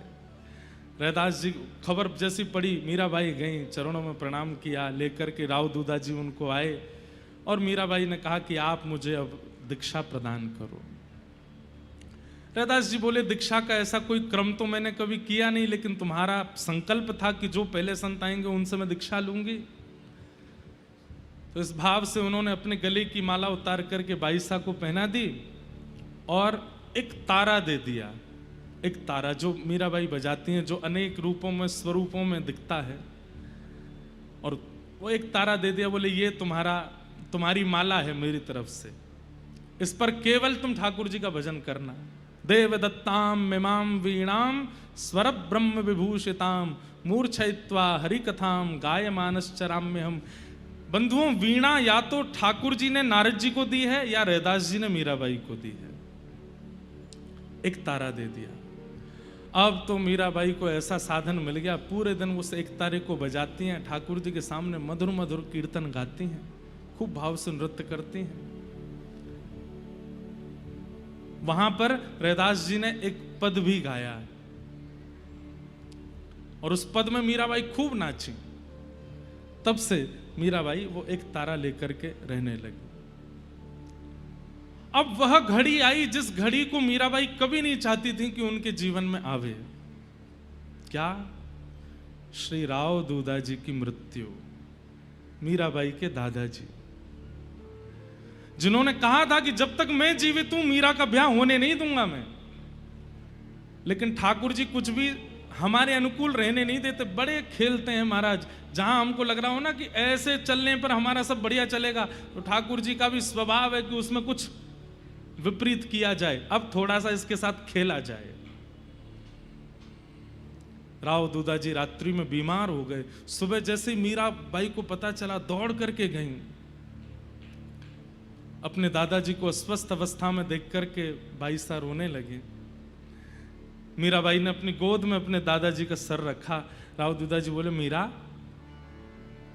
कीर्तन सुना, कोई पद सुना। और मीराबाई अपने दादाजी को पद सुनाती। और वो पद सुनते सुनते जैसे पद विश्राम हुआ, राव दूधाजी ने मीराबाई का हाथ पकड़ के कहा, मीरा अब मुझे पता चल गया है कि मेरे जाने का समय आ गया है। मीराबाई बोली, आप ऐसा मत कहो, एक आप ही तो हैं जिनके कारण मैं इतनी निर्भीकता से भजन करती हूँ, अपने गिरधर की सेवा करती हूँ। आप जानते हैं ना दादाजी, आपके जाते ये परिवार के लोग सब मेरे साथ क्या करेंगे, ये मेरा विवाह कर देंगे। मैं बाध्य हूं, मैं अब इनको रोक नहीं सकता। मीराबाई खूब अपने गिरधर लाल के सामने जाके खूब उनको डांटती हैं, फटकारती हैं। बोले, खुद भी नहीं आते हो और मेरा जो है उसको मुझसे छीन भी रहे हो। स्वयं तो आते नहीं और जिसके आश्रय में मैं रहती हूं उनको मुझसे दूर क्यों कर रहे हो आप। दौड़ करके फिर गई राव दूधाजी के पास, तो जाकर के देखा, चार भुजानाथ गिरधर लाल, चार भुजानाथ गिरधर लाल, चार भुजानाथ गिरधर लाल, ये कीर्तन चल रहा था उनके मुख से। चार भुजानाथ इनके कुल के देवता हैं और गिरधर लाल मीराबाई के हैं। मीराबाई गई, जाके हाथ मलती हैं, चरण मलती हैं, सिर पर कुछ रखती हैं, लेकिन समय हुआ और श्री राव दूधाजी चले गए। बहुत रोई मीराबाई। ये एक पहला संसारी ऐसा क्रम था जिसमें मीराबाई रोई हैं। बाकी कल की कथा में आप मीरा चरित्र में और भी सुनेंगे, बहुत कुछ हुआ, लेकिन बाई सा कभी संसारी किसी प्रलाप में रोई नहीं। और वो भी इसलिए नहीं रोई है कि दादाजी जा रहे हैं, वो इसलिए रो रही हैं कि मेरे भक्ति के प्रवर्तक जा रहे हैं, मेरे प्रथम गुरु जा रहे हैं। बहुत रोई बाई सा। 3 दिन तक मूर्छित रही अपने दादाजी की स्मृति में। 3 दिन बाद जब होश आया, लाल जी की सेवा करती हैं, लेकिन रूठ गई हैं ठाकुर जी से कि आपने मेरे दादाजी को क्यों दूर किया। और अब वही होने लगा जो नहीं होना था। बाई सा के विवाह का पूरा क्रम प्रारंभ हो गया। जो आपके परिवार की बुआ थी, उन्होंने मेवाड़ में जाकर के ऐसी योजना बनाई कि मैं कुछ दिनों के लिए अब मेड़ता जा रही हूं, मुझको लिवाने के लिए, वापस बुलाने के लिए भोजराज को ही भेजना, जिससे मीराबाई का विवाह निश्चित होना है। मुझको लेने आएगा, मीरा को देख भी लेगा। गुण सुनकर के, स्वभाव सुनकर के तो परिवार के लोग राजी हो ही गए थे कि हमको मीरा पसंद है, हम ब्याह कर लेंगे, लेकिन एक बार देख भी लो और ये मुझको लेने आएगा, इस बहाने से मीरा को देख लेगा तो और कार्य सिद्ध होगा। मीराबाई जानती थी। आज माँ ने सुबह आकर के कहा, मीरा थोड़े अच्छे से कपड़े पहन लो, थोड़े अपने केश संवार लो और थोड़ा व्यवस्थित रहना। क्यों, आज ऐसा क्या है, आज क्यों व्यवस्थित रहना? बस कह रही हूं ना, व्यवस्थित रहो। मीराबाई समझ गई कि कोई, अब दादाजी तो नहीं है, अब ये लोग मानेंगे नहीं। बाई साहब बोली, हाँ मैं श्रृंगार करके आती हूं। एकांत में गई, ठाकुर जी की तरह काली काली यहाँ पर पूरे काजल लगाए आई, यहाँ पर सुंदर मोटी मोटी बिंदी धरे आई, सिर पर मोरपिच्छ जैसा धारण कर लिया और बिल्कुल बैरागन जैसा भेष। जिन भेषा मारो सांवरो रीछ है, मैं सो ही भेष धरूंगी बाला, मैं बैरागन हूं। आ गई बाई साहब। घर परिवार के लोग देखे, अरे राम राम, ये क्या करके आई है, ये कैसे बन के आई है? बोले, मैं तो ऐसे ही रहूंगी, चाहे आपको जैसा लगे। बाई साहब की माँ ने सब सखी जो बाई साहब के साथ रहती उनको कहा, इसका मुंह धुलवा देना और इसको थोड़ा ठीक कर देना, वो आ रहे हैं भोजराज, देखेंगे। सब ने कहा, लेकिन बाई साहब पे कहाँ, वो तो ठाकुर जी के सामने बैठी है, लड़ रही हैं ठाकुर जी से, देख लो। क्यों नहीं बताने आते हो संसार को कि आप मेरे हो, मैं आपका वर्ण कर चुकी हूं। अरे एक कैसा संबंध है जहां पर पत्नी को बार बार पति के सामने आकर के प्रार्थना करनी पड़ती है कि आकर के सबको बताइए कि मैं आपकी हूं। आज कोई और आ रहा है और आकर के मुझे देखेगा, मेरे साथ वर्ण करेगा, मुझसे विवाह की योजना बनाएगा। ये सब सुनकर के आपको पीड़ा नहीं होती? मीराबाई के भाई जयमल से उन्होंने कहा, सुन, वो भोजराज आएंगे, उनको पूरे नगर में घुमाना, लेकिन यहां श्याम कुंज में लेके मत आना। ठीक है। मीराबाई बैठी हैं ठाकुर जी के सामने, बैठ करके सुंदर भाव गा रही हैं, और उसी समय भोजराज का आगमन हुआ।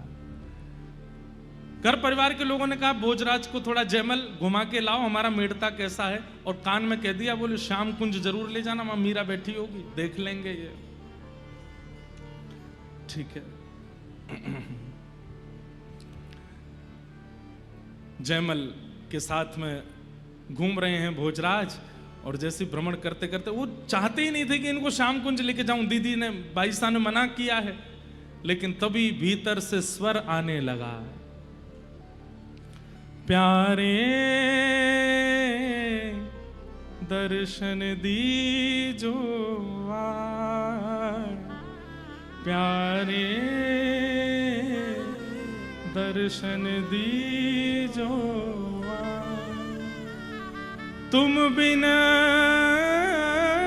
रयो न जाए, प्यारे दर्शन दीजो। स्तब्ध हो गए भोजराज। जयमल का हाथ पकड़ा, ये स्वर कहां से आ रहा है? अरे आप चलिए ना, ये गा रही हैं। कौन गा रही हैं? हमारी बाई सा, हमारी दीदी सा, मीरा। बोले मैंने बहुत स्वर सुने हैं, हमारे राजभवन में एक से एक गायक आते हैं, एक से एक स्वर गाने वाले आते हैं, पर ऐसा ठहराव, ऐसी स्थिरता, ऐसा प्रेम प्रकट करने वाला स्वर मैंने पहली बार सुना है। मैं देखना चाहता हूं, मुझे ले चलो। मेवाड़ के राजा हैं, जयमल कैसे मना करते? जी चलिए। भीतर लेकर के गए। बाई सा हाथ में एक तारा लेकर के गा रही हैं, सामने गिरधर लाल जी का स्वरूप है। जल बिन कमल चंद बिन रजनी, जल बिन कमल चंद बिन रजनी, ऐसे तुम देखा बिन सजनी, ऐसे तुम देखा। आकुल व्याकुल फिरूं रैन दिन, आकुल व्याकुल फिरूं रैन दिन, विरह काल जो खाए, प्यारे दर्शन दीजो प्यारे दर्शन दीजो। मीरा दासी जन्म जन्म की, मीरा दासी जन्म मीरा दासी जन्म जन्म की, मीरा दासी जन्म जन्म पड़ी तुम्हारे पाए, पड़ी प्यारे दर्शन दीजो प्यारे बंधुओं। यहां बाईसा गा रही हैं और पीछे खड़े हुए, खम्भ से सिर लगा करके खड़े हुए भोजराज के नेत्रों से अश्रु गिर रहे हैं। वो स्वयं से पूछ रहे हैं कि मैं तो भक्त नहीं हूं, मुझ में तो भजन नहीं है, मैं तो कभी ठाकुर जी का दर्शन किया नहीं, फिर मैं इतना सजल क्यों हो रहा हूं, मुझे इतना प्रेम मेरे चित्त में क्यों उमड़ रहा है? मैंने कभी कथा नहीं सुनी, मैंने कभी भजन नहीं किया, मेरे हृदय में इतना विरह क्यों हो रहा है ये स्वर सुन करके। भोजराज ने तो मानो मन बना लिया कि ब्याह करूंगा तो इन्हीं से करूंगा, चाहे मुझे प्राण त्यागने पड़े, लड़ना पड़े, लेकिन इनको लिए बिना नहीं जाऊंगा, इन्हें स्वीकार करूंगा।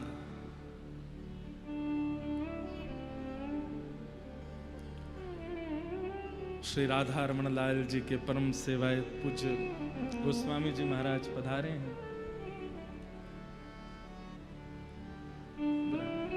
आ जाओ, आ जाओ।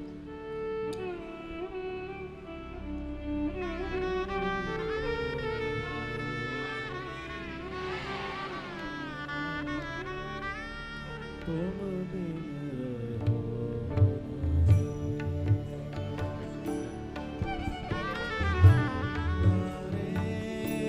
दर्शन दीजो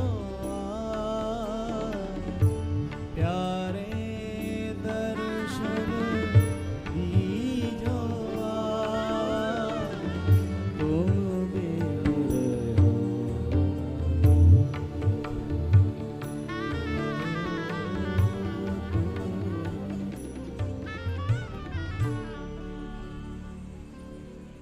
प्यारे राधा रमण लाल जी तो खूब ही बरस रहे हैं। आज परम पूजनीय श्री राधा रमण लाल जी के परम सेवायत श्री मनमाध्व गौड़ेश्वर वैष्णवाचार्य श्री कार्तिक गोस्वामी जी महाराज पधारे हैं। महाराज जी को बारंबार प्रणाम, बारंबार वंदन।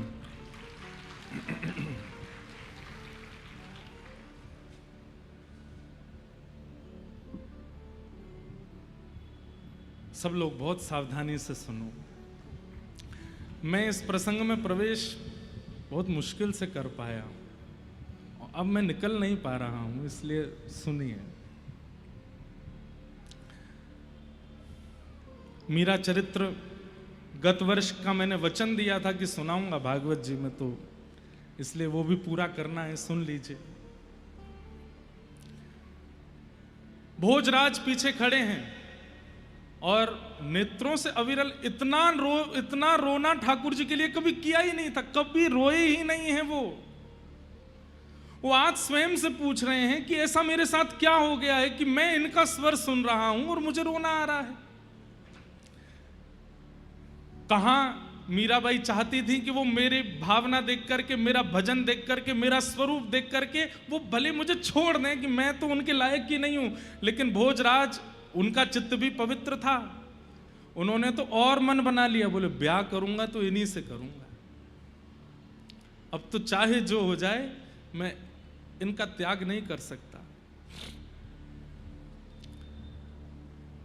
भाई साहब ने जैसे ही पद पूर्ण किया, पीछे से रुदन की सिसकानी की आवाज जब आई तो भाई साहब ने टेढ़ी नजर करके देखा, वो तो मुंह पे काजल लगा के बैठी थी, पूरा मुंह काजल से पोत के बैठी थी।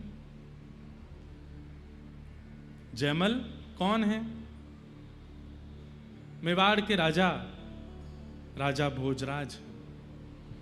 मीराबाई ने कहा इधर आ, मैंने तुझसे मना किया था ना मत लेके आना, क्यों लेके आया? बोले मैं नहीं ला रहा था, आप इतने भाव से गा रही थी, उनको स्वर सुनाई दे गया तो फिर लाना पड़ा मुझको, अब मैं मना कैसे करूं?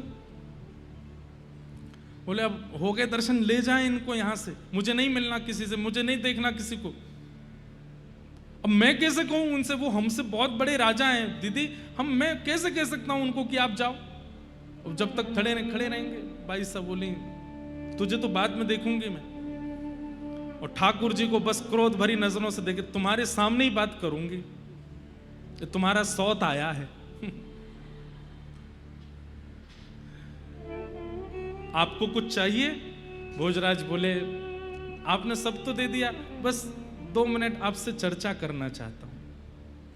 मैं तो चर्चा करती नहीं किसी से, मुझसे क्या चर्चा करेंगे, मुझे बोलना आता नहीं, मैं तो केवल गाती हूं। और मेरा रूप देखो, ऐसे पागल बनी घूमी रहती हूं, ना मुझे वस्त्र पहनने का सहूर है, ना मुझे श्रृंगार करने का सहूर है, मैं कुछ नहीं जानती, मैं तो ऐसे ही रहती हूं, मुझसे क्या बात करोगे आप? बोले कोई बात नहीं, मैं 2 मिनट बैठ लूंगा।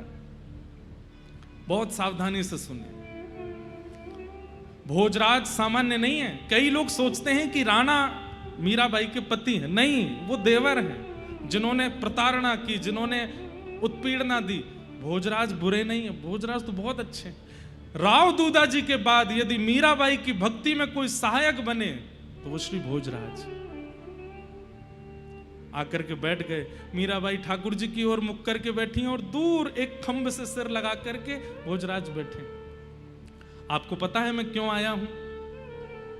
मीराबाई बोली, मुझे सब पता है, लेकिन मैं आपसे एक बात कह दूं, मैं लाग लपेट करके कोई बात नहीं करूंगी, मुझे कोई और बात करना आता भी नहीं। मैं स्पष्ट आपको बता दूं, आपके साथ छल हो रहा है। भोजराज बोले, कैसा छल?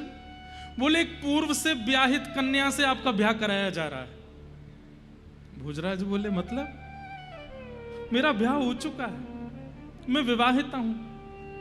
और मीराबाई ऐसे केश रखती कि उनकी मांग का सिंदूर दिखे ना, तुरंत वो केश हटा करके अपना सिंदूर दिखाया, देखो मेरा ब्याह हो चुका है।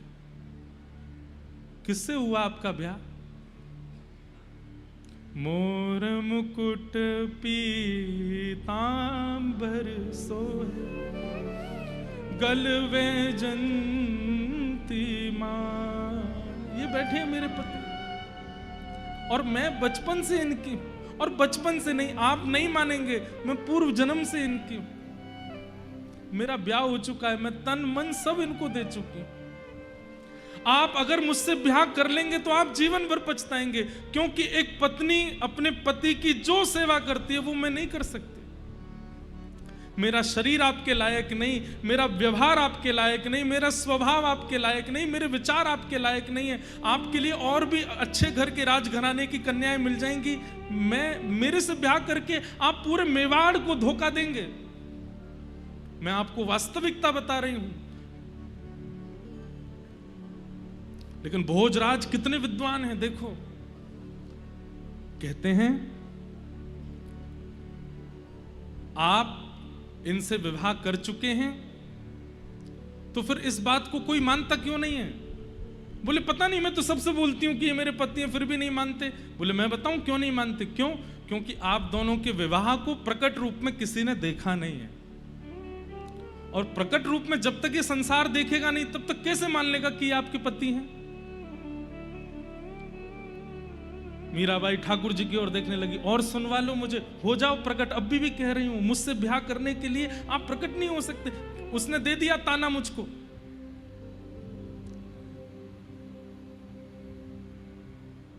भोजराज कहते हैं, आप बिल्कुल धैर्यपूर्वक मेरी बात सुनिएगा। मुझे आपसे विवाह आपके रूप के लिए नहीं करना, मुझे आपसे विवाह एक पति की इच्छाओं की पूर्ति के लिए नहीं करना। मेरे विवाह का कारण तो जान लीजिए कि मुझे आपसे विवाह क्यों करना है। भाई साहब बोली, मुझे सुना ही नहीं जा रहा है ये बात, मैं पूर्व से विवाहित हूं, आप मुझसे विवाह क्यों करेंगे? बोले, मेरी बात तो सुनिए। जैसे अप्रकट रूप में आपने ठाकुर जी से ब्याह कर लिया, किसी को पता नहीं चला, लेकिन आपका विवाह संबंध है ना ठाकुर जी से? बोले, हाँ है। ऐसे ही प्रकट रूप में, एक नाट्य रूप में मेरे साथ विवाह कर लिया, सबको लगेगा कि आप ठाकुर जी, आपका मुझसे ब्याह हो गया। पर अंतरंग रूप से मैं आपको कभी परेशान नहीं करूंगा, आप इन्हीं की रहोगे। बाह्य रूप से सबको लगेगा कि आपका ब्याह मुझसे हो गया है, पर अंतरंग रूप से मैं जानता हूं कि आप पर मेरा कोई अधिकार नहीं है, आप पर अधिकार तो इन्हीं का ही है। मीराबाई बोली, आपको मुझसे ब्याह करना क्यों है? अरे आप इतने बड़े राजकुल के राजकुमार हैं, कोई धनवान, संपत्तिवान, रूपवान कन्या से ब्याह कर लीजिए, मैं किसी काम की नहीं हूं, आपको ब्याह करना क्यों है? अगर आप मना कर देंगे जाकर के कि मुझे लड़की पसंद नहीं है, तो कोई जबरदस्ती ब्याह थोड़ी करा देगा। भोजराज जी जो यहां बात कहते हैं, उस बात पर मीराबाई ने भी हामी कर दी। भोजराज कहते हैं, मेवाड़ की भूमि राजाओं के लिए जानी जाती है। मेवाड़ की भूमि बड़े बड़े पराक्रमी राजाओं के लिए जानी जाती। आज तक एक भी युद्ध हारा नहीं है हमारी भूमि ने।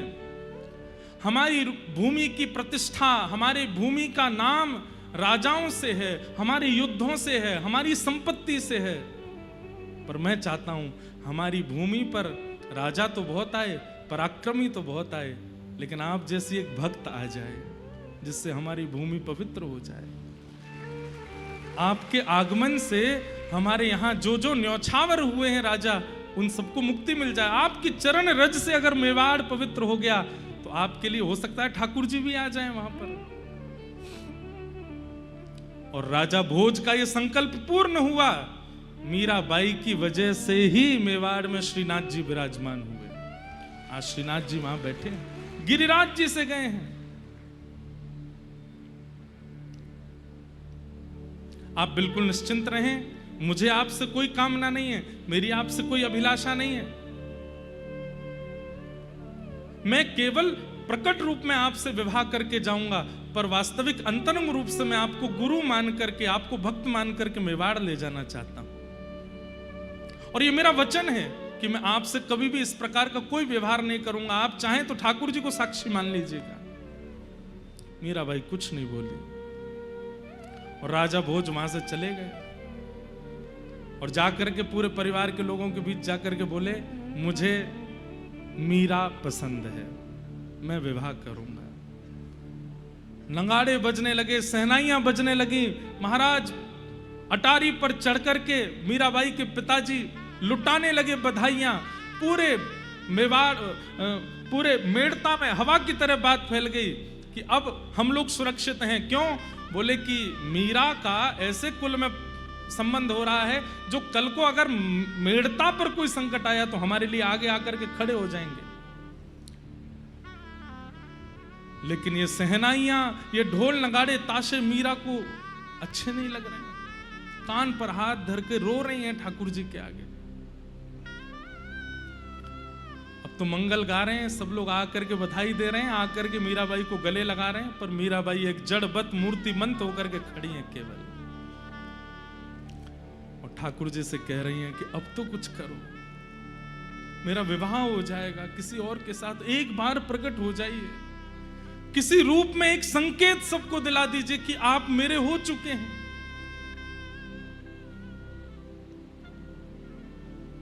धीरे धीरे कुछ समय निकले। अच्छा रिश्ता जब आता है तो घर वाले देरी नहीं करते, जल्दी ब्याह करते हैं। और एक सप्ताह के अंदर तो बारात लेकर के राजा भोज मेड़ता आ गए। आज बारात आने वाली है और मीराबाई अपने ठाकुर जी को देख रहे हैं। मैं प्राण क्यों नहीं त्याग रही, मैं जीवित क्यों हूं, मेरी श्वास रुक क्यों नहीं जाती है, मेरी आत्मा देह का त्याग क्यों नहीं कर रही है? क्योंकि अभी भी एक उम्मीद है कि आप आएंगे और आकर के मेरा वरण करेंगे, मुझे स्वीकार करेंगे। कल मेरा विवाह हो जाएगा और आपके सामने कोई मुझसे फेरे लेकर के जाएगा, मेरे मांग में सिंदूर भर करके जाएगा, मेरा हाथ पकड़ करके अपने साथ। आप बैठे बैठे देखते रहिएगा, बस यहां पर कुछ मत कीजिएगा। अरे सब गलत कहते हैं, वेद पुराण शास्त्र संतों की सब बातें झूठी हैं, आप कुछ नहीं सुनते हैं। आज तक नहीं माना था, पर आज मुझे भी पता नहीं क्यों ये अविश्वास हो रहा है कि कहीं आप मूर्ति ही तो नहीं हो, सुनते तो नहीं आप मेरी। रोते रोते रोते रोते मीराबाई वहीं सो गई।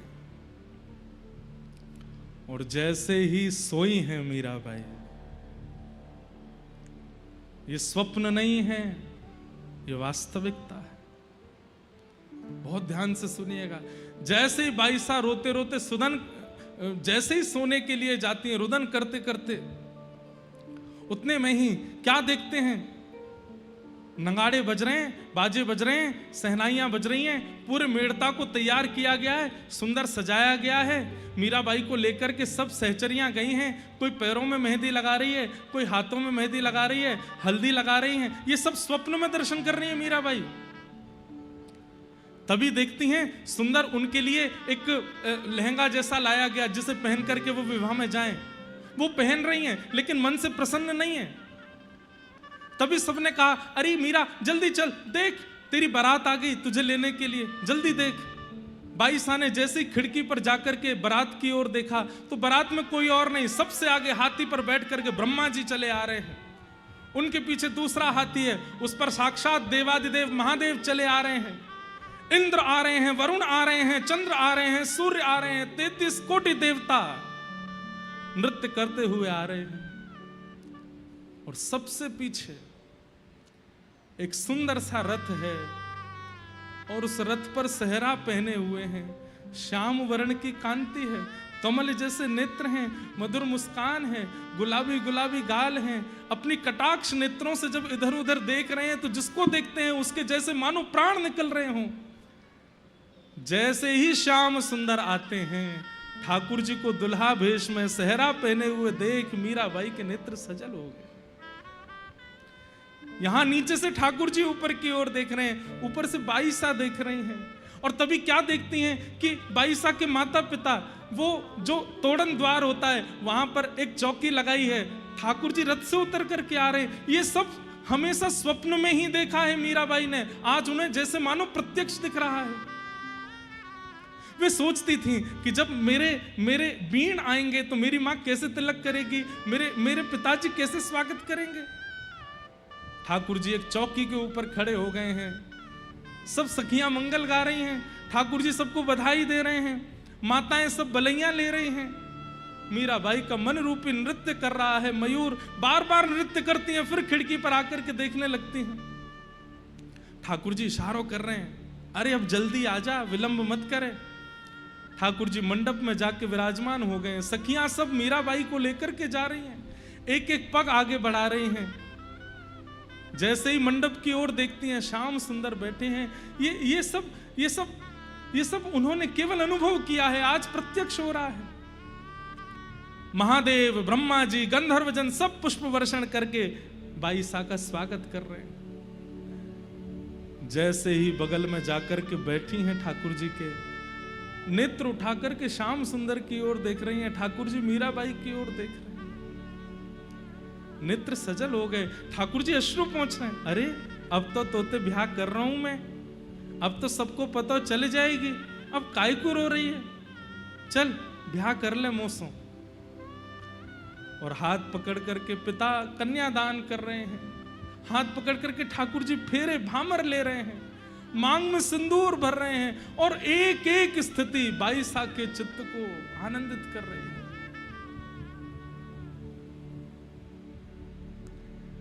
ठाकुर जी अपने रथ में बैठा लेते हैं, मां रो रही है, सब मेड़ता के लोग रो रहे हैं। बाईसा खड़े होकर कह रही, अरे क्यों रो रहे हो?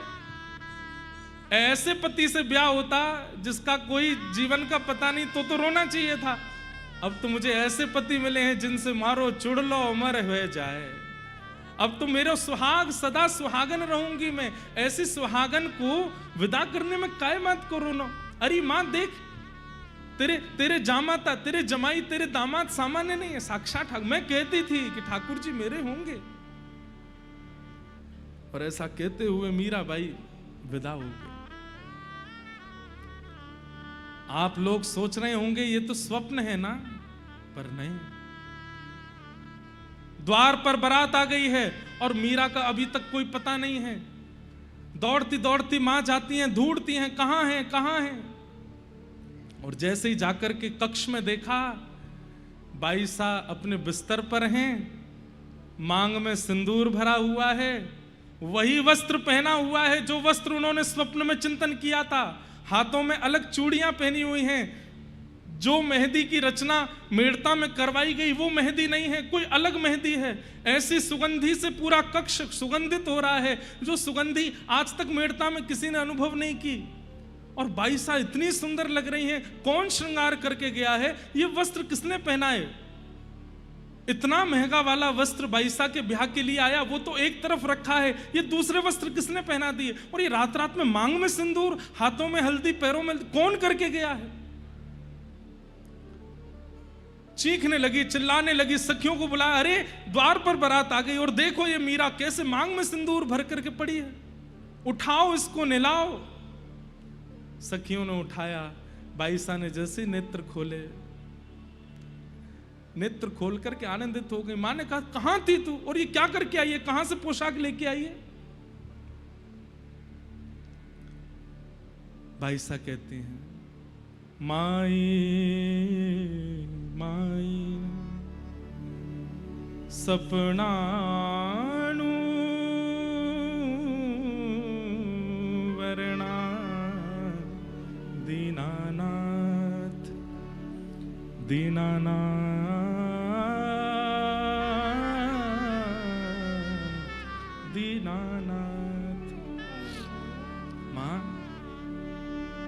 ये पोशाक देख रही हो, ये आपने नहीं बनवाई है, ये कोई और लेके नहीं आया, स्वयं द्वारिकाधीश ने भिजवाई है, मैंने पहनी है। मेरे मांग का सिंदूर देख रही हो, रात्रि में आए थे और मुझसे विवाह रचा करके गए। मां, अरे ऐसी बात बनाती रहती है, किसी ने देखा तेरा विवाह, और ये पागलों किसी हरकत मत कर, द्वार पर बारात खड़ी है, तुझे विवाह के लिए मंडप में तैयार होके जाना है, ये सब बात मत कर, किसने देखा तेरा विवाह? अरे मां, आपने तो 500,000 लोग बुलाए होंगे, पर कल मेरे विवाह में 56 करोड़ दर्शनार्थी आए थे। 56 कोटा जना पधारा, 56 करोड़ लोग आए थे। 56 कोटा जना पधारा, और दुल्हो श्री ब्रजनाथ, दुल्हो श्री ब्रजनाथ। मां, मेरे दुल्हा बनकर के साक्षात ब्रजनाथ आए थे और आकर के मुझसे विवाह करके गए। 56 करोड़ लोगों ने मेरे विवाह का दर्शन किया। सपना मां तोरण बंधारी, स्वप्ना मां गहया हाथ, दीनानाथ दीनानाथ दीनानाथ। माई माई सपनानु वर्णा, दीनानाथ सपना मारे परण गया, पाया अचल सुहाग। मां, मुझे आशीर्वाद दो। क्यों? अचल सुहाग मिला है, दुनिया की सबसे भाग्यशाली कन्या हूं मैं। ऐसा दामाद मिला है आपको, ऐसा पति मिला है मुझे जो अचल है, जिसकी मृत्यु कभी नहीं होगी। सपना मारे परण गया, पाया चल सुहाग। मीरा रो गिरधर मिलियारी, मीरा रो गिरधर मिलियारी, पूरब जन्म रो साथ, दीनानाथ दीनानाथ दीनानाथ। आश्चर्य तो बंधुओं वहां खड़े सबको होने लगा। ये पोशाक यहां कैसे आ गई, ये मांग में विचित्र प्रकार का सिंदूर, ये ऐसी अद्भुत सी सुगंधी, और मीरा का तेज कल कुछ था, आज एक अद्भुत तेज दिख रहा है। सखियां निलाने लगी, इसकी मांग का सिंदूर मिटाओ। मीराबाई बोली, छेड़ना नहीं, मुझे स्पर्श किया है गिरधर ने यहां पर, ये स्पर्श में जीवन पर्यंत रखूंगी। अरे क्या सोचेंगे सब लोग, मांग में सिंदूर भर के कोई दुल्हन, कोई अविवाहिता बैठती है। मीरा बोली, मैं छुपा लूंगी लेकिन इसे नहीं मिटाऊंगी। चरणों में गिर गई मां, और चरणों में गिर के बोली, मीरा तू हमारी लाज बचा ले, हमारी नाक बचा ले बस। मेड़ता छोटा सा एक गांव है, मेवाड़ के राजा बहुत बड़े हैं, यदि वे कोपित हो गए तो चढ़ाई कर देंगे। तुम्हारे पिता दुर्बल हो गए हैं, कैसे रक्षा होगी? अपने माता पिता के लिए विवाह कर लो, ऐसा मत करो। जब चरणों में गिरने लगी मां, तब मीराबाई कहती हैं, मां अब अंतरात्मा तो कृष्ण ने स्वीकार कर ली है, अब देह का चाहे आप जो करो, मुझे उससे कोई मतलब नहीं है। आपको चाहिए कि मैं आऊं मंडप में, मैं आऊंगी, जैसा श्रृंगार कहोगे करके। शरीर तो चाहे आप जिसको दे दीजिए, और शरीर के चाहे साथ चाहे जो होने दीजिए, मुझे उसकी चिंता नहीं। और मीराबाई अपना श्रृंगार करती हैं, लेकिन मुख पर बिल्कुल भी अप्रसन्नता नहीं है, प्रसन्न मुद्रा में है। नए वस्त्र पहनाए गए, मांग का सिंदूर ढक दिया गया, हाथ में नए चूड़ा पहनाए गए, चुनरी उड़ा करके मीराबाई को लेकर के जा रहे हैं। अब तो साथ में रहने वाली सखियां भी रुदन कर रही हैं कि भाई साहब आप कर लेंगी ना, आप निभा लेंगी ना। बोले अब अरे विवाह के बाद मुझे थोड़ी निभाना है, मेरे पति निभाएंगे ना, श्याम सुंदर निभाएंगे। उन्होंने अपना वचन पूरा किया, उन्होंने मुझसे ब्याह कर लिया। अब शरीर चाहे माता पिता जहां भेज दें, मुझे इसकी चिंता नहीं। मंडप में भोजराज के बगल में मीराबाई को बैठाया, कन्यादान हुआ। 22 साल के एक अश्रु नहीं निकला है नेत्रों से, वो तो बस मंद मुस्कान है और बैठी हैं, वही चिंतन कर रही हैं। भामर हो गए, सिंदूर दान हो गया, सब हो गया मीराबाई का, और विवाह भोजराज के साथ हो गया। विदाई का समय आया, सब लोग रो रहे हैं, मीराबाई रो नहीं रही। बोले शरीर तो फिर भी नश्वर है, ये कहीं ना कहीं इसकी गति तो प्रारब्ध के वश होती है ना मां, इसमें रोना क्यों? मुझे तो प्रसन्नता इस बात की कि मेरा मन स्वीकार कर लिया है कृष्ण ने, आप चिंता मत करो। पिता और मां ने कहा मीरा हमने वैसे तो कोई कमी नहीं छोड़ी, बहुत अच्छे से सब ब्याह किया, लेकिन फिर भी तेरी कोई इच्छा हो तो बता दे। बोले एक इच्छा है। क्या?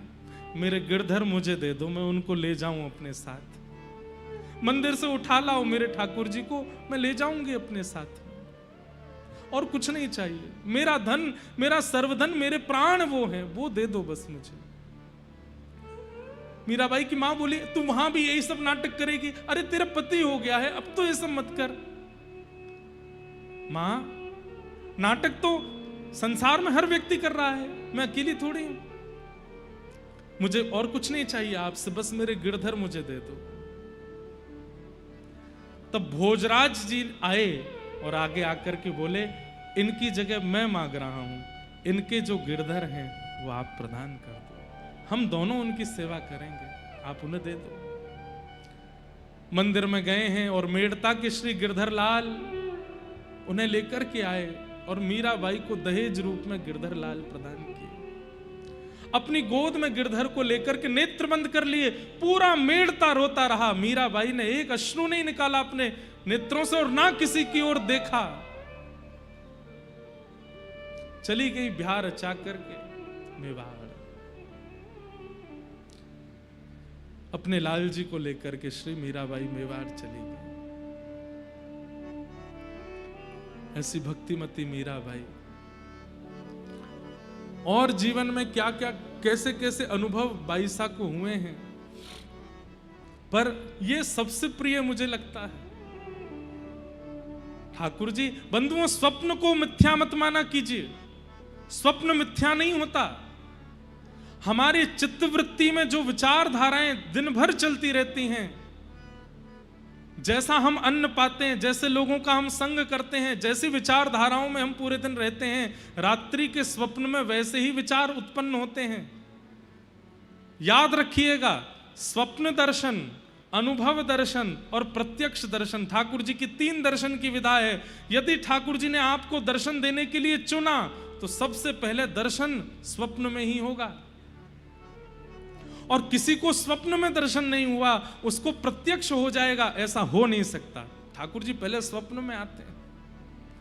इसलिए हमारे भजन सुधर रहा है, हमारा नाम सुधर रहा है, हमारी भक्ति सुधर रही है, इसका प्रमाण आपको एक दिन आपके स्वप्न में मिलेगा।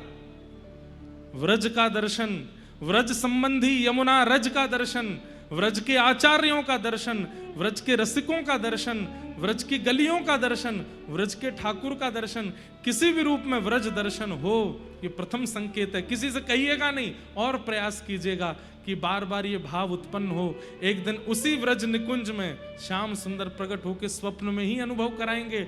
और जिस दिन स्वप्न में ठाकुर जी का अनुभव हो जाए, मुख बंद कर लीजिएगा, किसी को मत बताइएगा, फिर बस प्रतीक्षा कीजिएगा, क्योंकि अब स्वप्न के बाद प्रत्यक्ष होगा, आएंगे ठाकुर जी।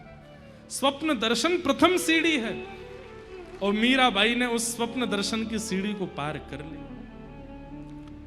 विवाह करके 22 साल मेवाड़ चली गई हैं। और फिर मेवाड़ में जाकर के वहां जो जो परिस्थिति स्थिति प्रकट हुई है वो सब हम कल के प्रसंग में सुनेंगे। अभी भी ऐसा नहीं है कि संकट या पीड़ा बाईसा के जीवन में नहीं है। एक बात याद रखिएगा, स्वयं को भक्ति पथिक मानते हैं तो ये बात याद रखिएगा, चैन से नहीं बैठ पाओगे, कुछ ना कुछ होता ही रहेगा जीवन में। थोड़ी बहुत तो ठाकुर जी कुछ ना कुछ लीला करते ही रहेंगे। बाईसा के जीवन से भले ही राव दूधा जी चले गए, लेकिन उनके जीवन में भोजराज आ गए। और अब कल से बाईसा के ससुराल पक्ष में कैसी लीला हो रही है वो सुनेंगे। और कल कथा में नंदोत्सव भी होगा।